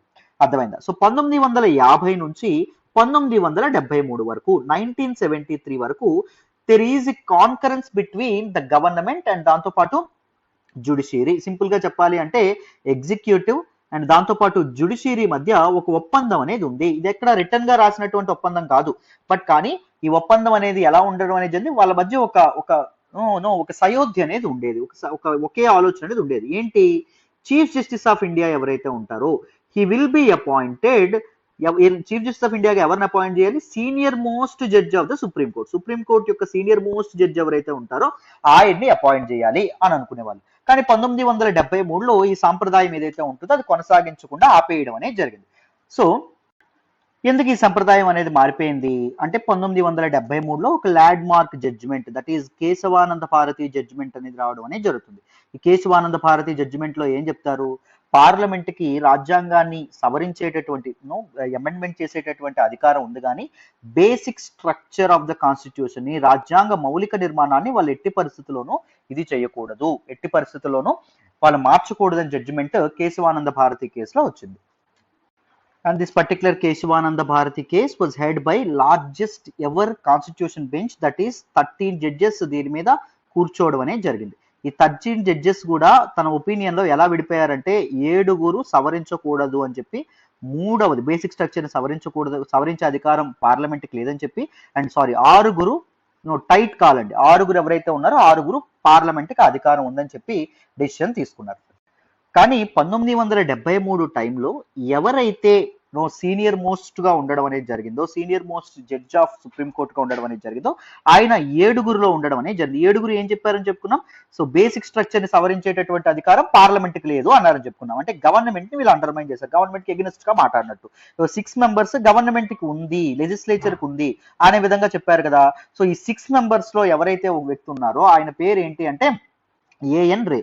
సో ఆ చీఫ్ అంటే మనకి సీనియర్ మోస్ట్ కాకుండా గవర్నమెంట్ కి సపోర్ట్ చేసినందుకు ఈ ఏఎన్ రే గారు ఎవరైతే ఉన్నారో ఈయన్ని చీఫ్ జస్టిస్ గా ఎన్నుకోవడం అనేది జరిగింది. ఈ superseded 3 other supreme court seniors to him. So senior appoint అవ్వకుండా కింద ఆయన తర్వాత ఆయన కంటే పైన 3 సీనియర్లు ఉన్నప్పటికీ ఈయన్ని చీఫ్ జస్టిస్ ఆఫ్ ఇండియాగా అపాయింట్ చేయడం అనేది జరిగింది. అర్థమైందా? This violated the convention formed earlier between these particular government and దాంతో పాటు జ్యుడిషియల్ సిస్టమ్. సో ఇద్దరి మధ్య ఒక అగ్రిమెంట్ అనేది ఉంది అని చెప్పుకున్నాం. చీఫ్ జస్టిస్ ఆఫ్ ఇండియా ఎవరు ఉండాలి? Senior most supreme court judge అనేది రావాలని చెప్పుకున్నాం. కానీ కన్వెన్షన్ ఇది బ్రేక్ చేయడం అనేది జరిగింది. దాని తర్వాత 1977లో కూడా 1977లో కూడా ఎనదర్ చీఫ్ జస్టిస్ కూడా అలాగే అపాయింట్ చేయడం అనేది జరిగింది. హూ సూపర్ సీడెడ్ ఈ సీనియర్స్ కాకుండా ఒక జూనియర్ ని అపాయింట్ చేయడం అనేది జరిగింది. This resulted in a clash between executive and judiciary. So executive 3 organs of government, legislature, executive and judiciary. మీ అందరికీ తెలుసు ఎగ్జిక్యూటివ్ కి అండ్ జ్యుడిషియరీకి మధ్య ఇది ఒక క్లాష్ ఏర్పడింది. వీళ్ళ చాలా మంది ఏమనుకున్నారంటే this is the threat to independence of judiciary అనేది అన్బయాస్డ్ గా ఇండిపెండెంట్ గా ఉండాలి. కానీ ఇలాగా ఎవరైతే గవర్నమెంట్ కి సపోర్ట్ చేస్తున్నారో వాళ్ళకి supreme court chief justice of India కానీ పదవులు ఇవ్వడం వల్ల జ్యుడిషియరీ యొక్క ఇండిపెండెన్స్ అనేది కోల్పోతుంది అని చెప్పి భావించడం అనేది జరిగింది. This is how the evolution process. ఇంకా నెక్స్ట్ ఏమైందో చూడండి. 1982లో 1982లో ఒక ఇంపార్టెంట్ ల్యాండ్ మార్క్ జడ్జిమెంట్ అనేది రావడం అనేది జరిగింది. దాన్నే మనం ఏమంటాము అంటే ఫస్ట్ జడ్జ్ కేస్ అంటాం. ఏమంటాం నాన్న? ఫస్ట్ జడ్జ్ కేస్ అని చెప్పి అనడం అనేది జరుగుతుంది. దీనికి ఇంకొక పేరు ఏంటంటే ఎస్పీ గుప్తా కేస్ అని కూడా అంటాం.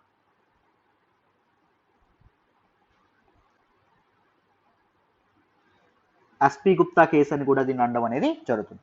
1982లో సుప్రీంకోర్టులో ఒక పిటిషన్ అనేది వేయడం అనేది జరిగింది దీనికి ఎగ్నెస్ట్ గా.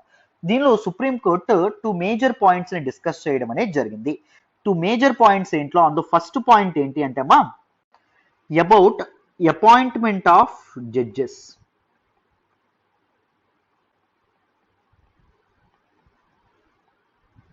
సెకండ్ వన్ ఏంటి అంటే transfer of high court judges.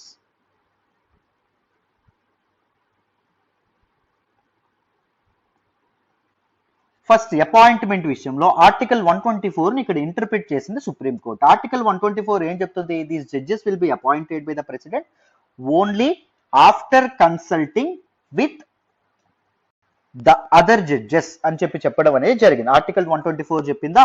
So ఇక్కడ ఒక క్వశ్చన్, కన్సల్టేషన్ కాన్కరెన్స్ ఒకటా కాదా? ఆర్టికల్ 124లో ఏం చెప్పారు? కన్సల్టేషన్ అనే పదం వాడారు. కన్సల్టేషన్ కాన్కరెన్స్ సేమా లేకపోతే డిఫరెంటా? కాన్కరెన్స్ అంటే ఏమవుతుంది? It is binding on the president, that is for sure. Consultation అంటే జస్ట్ కన్సల్ట్ చేసి వాళ్ళ సూచన ఒకటి తీసుకొని దానికి ప్రెసిడెంట్ యాక్సెప్ట్ చేయొచ్చు, యాక్సెప్ట్ చేయకపోవచ్చు. అప్పుడు 1982లో ఉన్నటువంటి ఫస్ట్ జడ్జ్ కేసులో సుప్రీం కోర్ట్ ఏం చెప్పింది? Consultation is consultation is just consultants but not concurrence అని చెప్పడం అనేది జరిగింది. అంటే it is not binding on the president to appoint the same person suggested by this particular judges అని చెప్పి సుప్రీం కోర్ట్ చెప్పడం అనేది జరిగింది. And second, transfer of high court judges విషయంలో ఏం చెప్పింది అంటే ఒక హైకోర్ట్ జడ్జిని even without his own will, ఆయనకి ఇష్టం లేకపోయినా ట్రాన్స్ఫర్ చేయొచ్చు. సపోజ్ ఆంధ్రప్రదేశ్ నుంచి తెలంగాణకి ఒక వ్యక్తిని, ఒక జడ్జిని ట్రాన్స్ఫర్ చేయాలనుకుంటున్నారు అనుకోండి. ఆ వ్యక్తికి తెలంగాణకు వెళ్ళడం ఇష్టం లేదనుకోండి, అయినప్పటికీ ఆ వ్యక్తిని ట్రాన్స్ఫర్ చెయ్యాలి.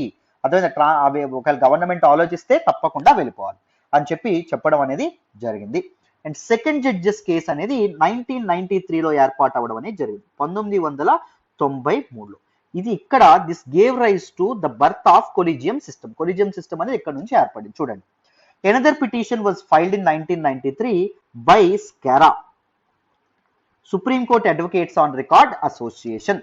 సో ఇది ఫైల్ చేయడం అనేది జరిగింది సుప్రీం కోర్టులో 1993లో.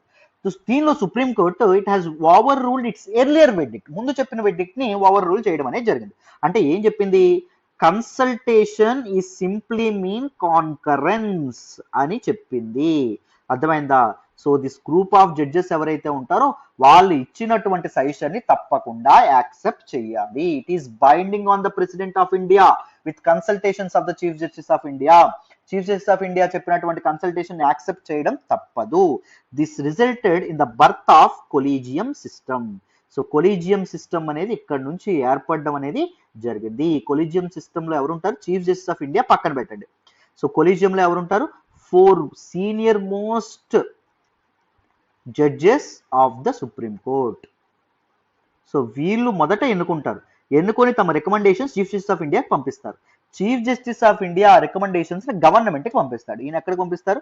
గవర్నమెంట్కి పంపిస్తారు. అండ్ గవర్నమెంట్ ఒకవేళ వీళ్ళు చెప్పినటువంటి వ్యక్తిని చీఫ్ జడ్జిగా ఏర్పాటు చేయడం గవర్నమెంట్కి ఇష్టం అయితే ఓకే. ఒకవేళ గవర్నమెంట్కి ఇష్టం లేకపోయింది అనుకోండి, government will give some other recommendations, ఇంకో కొంతమంది రికమెండేషన్స్ ఇస్తుంది, వీళ్ళని అపాయింట్ చేయండి అని చెప్పి. సో గవర్నమెంట్ రికమెండేషన్స్ వీళ్ళు కన్సిడర్ చేస్తే ఓకే. కన్సిడర్ చేయకుండా అదే నేమ్స్ మళ్ళీ పంపించారు అనుకోండి, వీళ్ళు ముందు ఏవైతే నేమ్స్ పంపించారో ఆ నేమ్స్ ని ఆ వ్యక్తులు ఎవరైతే ఉంటారో వాళ్ళని జడ్జెస్ గా నియమించాల్సినటువంటి బాధ్యత గవర్నమెంట్ మీద ఉంది. It is binding on the government to suggest to president. అర్థమైందా? So this is second. Third judges case అనేది 1998లో రావడం అనేది జరిగింది. జాగ్రత్తగా వినండి. In the year 1998, the presidential reference to the Supreme Court was issued questioning the meaning of the word consultation in articles 124, 217 and 222 of the Constitution. So మిగిలిన వాటి గురించి ఇక్కడ మాట్లాడదాం. ఇక్కడ 124 మీ అందరికీ తెలుసని అనుకుంటున్నాను. ప్రెసిడెంట్ కి ఏదైనా కాన్స్టిట్యూషన్ లో ఇంటర్ప్రిటేషన్ అనేది సరిగ్గా అర్థం కాకపోతే he will refer the matter to supreme court will give the real meaning. Constitutional framers ఏ ఉద్దేశంతో ఆ పదం వాడారో సుప్రీం కోర్ట్ చెప్తుంది ప్రెసిడెంట్ కి. సో ఆర్టికల్ 124లో ఈ కన్సల్టేషన్ అనేటటువంటి పదం ఏదైతే ఉంటుందో దాన్ని డిఫైన్ చేయండి అని చెప్పి మన తాలూకా ప్రెసిడెంట్ గారు ఎవరైతే ఉన్నారో ఆయన 1998లో సుప్రీంకోర్టుకి అడిగారు. సో అప్పుడు సుప్రీంకోర్టు ఏం చెప్పిందో చూడండి. The chief justice won't be only one as part of the consultation process. మన ప్రెసిడెంట్ ఓన్లీ చీఫ్ జస్టిస్ మాత్రమే కన్సల్ట్ చేయడం కాదు. Consultation would include a collegium of 4 senior most judges of the supreme court అని చెప్పడం అనేది జరిగింది. Chief justice of ఇండియాతో పాటు 4 senior most judges of the supreme court. ఈ 4 senior most judges of the supreme court ని advisory body, that is collegium అంటాం. Collegium is not an advisory body. ఈ కొలీజియం యొక్క ఇదేదైతే ఉంటుందో, అడ్వైజ్ ఏదైతే ఉంటుందో ఇట్ ఈస్ బైండింగ్ అని చెప్పి మనం చెప్పుకోవడం అనేది జరిగింది. ఒకవేళ ఈ 4 senior most judges 2 senior most judges ఒకవేళ ఎగ్నెస్ట్ ద ఒపీనియన్ ఉన్నారనుకోండి, పలానా వ్యక్తిని జడ్జిగా నియమించకూడదు అన్నారనుకోండి, సో అది సిజిఐ మన chief justice of India he will not recommend it to the government కి రికమెండ్ చేయడం అనేది జరగదు. అర్థమైందా? అట్లీస్ట్ 3 పీపుల్ యొక్క కాన్కరెన్స్ అనేది ఉండాలి, ఆమోదం అనేది ఉండాలి opinion. In the verdict, the Supreme Court laid down strict guidelines for the appointment of judges of the Supreme Court and High Courts. Supreme Court and High Court judges ఎవరైతే ఉన్నారో వాటి appointment గురించి దీనిలో చెప్పడం అనేది జరిగింది. దిస్ ఈస్ హౌ ప్రెజెంట్ మనకు నడుస్తున్నటువంటి కొలీజియం సిస్టమ్ ఏదైతే ఉంటుందో అది ప్రామినెన్స్ లోకి రావడం అనేది జరిగింది, అది వెలుగులోకి రావడం అనేది జరిగింది. We still follow these guidelines. So now let us understand this particular collegium system. In this system of appointment of judges, a collegium will recommend the names of the candidates to the central government. చెప్పాను కదా, ఒక collegium అనేది ఏర్పడి ఒక advisory body central government కి judges యొక్క appointment గురించి suggest చేస్తుంది. Even the central government will also send the names of the proposed candidates in consultation. Central government కూడా పలానా వ్యక్తుల్ని జడ్జెస్ గా చేయండి అని చెప్పి నేమ్స్ ఏవైతే ఉన్నాయో నేమ్స్ ని సజెస్ట్ చేస్తుంది. The appointed process takes a long time అండి. ఈ అపాయింట్మెంట్ ప్రాసెస్ చాలా లాంగ్ టైం తీసుకుంటుంది because there is no fixed time limit. ఒక టైం లిమిట్ అనేది ఉండదు. There will be no time limit అనేది ఉండదు. పలానా టైంలోనే అపాయింట్ చేయాలి అనే టైం లిమిట్ అనేది ఉండదు. If the collegium resends the same name again then the government has to give its assent to the names. ఆ కొలీజియం డెసిషనే ఫైనల్ అవుతుంది. సో మన గవర్నమెంట్ ఇచ్చినటువంటి పేర్లని ఒకవేళ కొలీజియం ఇష్టం లేకపోయింది అనుకోండి, కొలీజియం ఏదైతే రికమెండ్ చేసిందో ఆ నేమ్సే మళ్ళీ పంపించింది అనుకోండి, it is binding on the government to give its assent అనేది బైండింగ్ అని చెప్పి మనకి చెప్పడం అనేది జరిగింది. అర్థమైందా? సో ఇది మనకి చెప్పడం అనేది జరిగింది. చూడండి, సో థర్డ్ జడ్జ్ కేసెస్ ఏదైతే ఉంటుందో థర్డ్ జడ్జెస్ కేసెస్ లో మనకి థర్డ్ జడ్జెస్ కేసులో 3 విషయాల గురించి మాట్లాడారు. మొదట appointment of supreme court judge ఎవరైతే ఉంటారో ఆయన తాలూకా అపాయింట్మెంట్ గురించి. First 4 senior most judges of the supreme court. Collegium ఎలా ఉండాలి? 4 సీనియర్ మోస్ట్ జడ్జెస్ కొలీజియం గా ఏర్పడాలి. They will give their opinion to chief justice of India. Chief justice of India gives this opinion to government. ఇది fix. Next appointment of high court judge. చూడండి, high court judge ఎలా appoint అవుతారు. Here 2 senior most judges of the supreme court. Collegium గా ఎవరు ఏర్పడతారు? 2 senior most judges of supreme court. అర్థమైందా? వీళ్ళిద్దరూ decision తీసుకోవడం అనేది జరుగుతుంది. ట్రాన్స్ఫర్ ఆఫ్ హైకోర్ట్ జడ్జి యొక్క ట్రాన్స్ఫర్. దీనిలో ఏం చెప్పారు అంటే 4 senior most judges of the supreme court plus 2 no judges of 2 high courts concern. High courts concern అంటే సపోజ్ ట్రాన్స్ఫర్, ఇప్పుడు సపోజ్ ఏపీ హైకోర్టు నుంచి తెలంగాణ హైకోర్టుకి ఒక వ్యక్తి ఇదయ్యారు అనుకోండి, అప్పుడు ఏం జరుగుతుంది? So 4 senior most judges of the supreme court collegium గా ఉంటారు, అండ్ దాంతోపాటు జడ్జెస్ ఆఫ్ ద హైకోర్టు, అదే 2 హైకోర్ట్స్ యొక్క జడ్జెస్ ఎవరైతే ఉంటారో వాళ్ళు కూడా కొలీజియంలో ఏర్పడతారు. They will give their recommendations, ఎవరిని ట్రాన్స్ఫర్ చేయాలి ఏంటి అని చెప్పి. అర్థమైందా? సో ఈ మూడింటిని డెసిషన్ తీసుకోవడం అనేది జరిగింది. That is how collegium system అనేది ఎవాల్వ్ అయింది. తర్వాత మనకి national judicial appointment commission NJAC ఏదైతే ఉంటుందో దాన్ని కూడా తీసుకొచ్చారు. బట్ కానీ సుప్రీం కోర్టు దానివల్ల జ్యుడిషియల్ ఇండిపెండెన్స్ అనేది పోతుంది, ట్రాన్స్పరెన్సీ అండ్ అకౌంటబిలిటీ కోసం తీసుకొచ్చామన్నారు కానీ జ్యుడిషియరీ యొక్క ఇండిపెండెన్స్ అనేది పోతుంది. జ్యుడిషియల్ సిస్టమ్ మీద లెజిస్లేచర్ అండ్ ఎగ్జిక్యూటివ్ యొక్క ఇదేదైతే ఉంటుందో, ఐ మీన్ హోల్డ్ ఏదైతే ఉంటుందో అది పెరగడం అనేది జరుగుతుంది. They will control judicial system, అది మనకి పాసిబుల్ అవ్వకూడదు అని చెప్పి ఎన్జేఏసీ ఏదైతే ఉంటుందో దాన్ని రిపీల్ చేయడం అనేది జరిగింది. ఎన్జేఏసీ 2014లో national judicial appointment commission act అనేది తీసుకురావడం అనేది జరిగింది. బట్ కానీ దాన్ని కొట్టివేయడం అనేది జరిగింది. అర్థమైందా? సుప్రీంకోర్టు కొట్టివేసేసింది. So this is all about collegium system. So detailed గా ఇన్ డెప్త్ మీకు చెప్పడం అనేది జరిగింది. ఓకేనా? ఇప్పుడు మనం ఏం చేద్దాము అంటే న్యూస్లోకి ఏం రావడం అనేటటువంటి జరిగింది ఒకసారి నేను ఎక్స్ప్లెయిన్ చేస్తాను, సో దట్ మీకు బెటర్ క్లారిటీ వచ్చేస్తుంది. ఆర్టికల్ మీద కూడా వినండి అమ్మ. సో న్యూస్లోకి ఏమొచ్చింది అంటే సుప్రీంకోర్టు యొక్క కొలీజియం ఏదైతే ఉందో it recommends AP chief justice senior advocate as supreme court judges.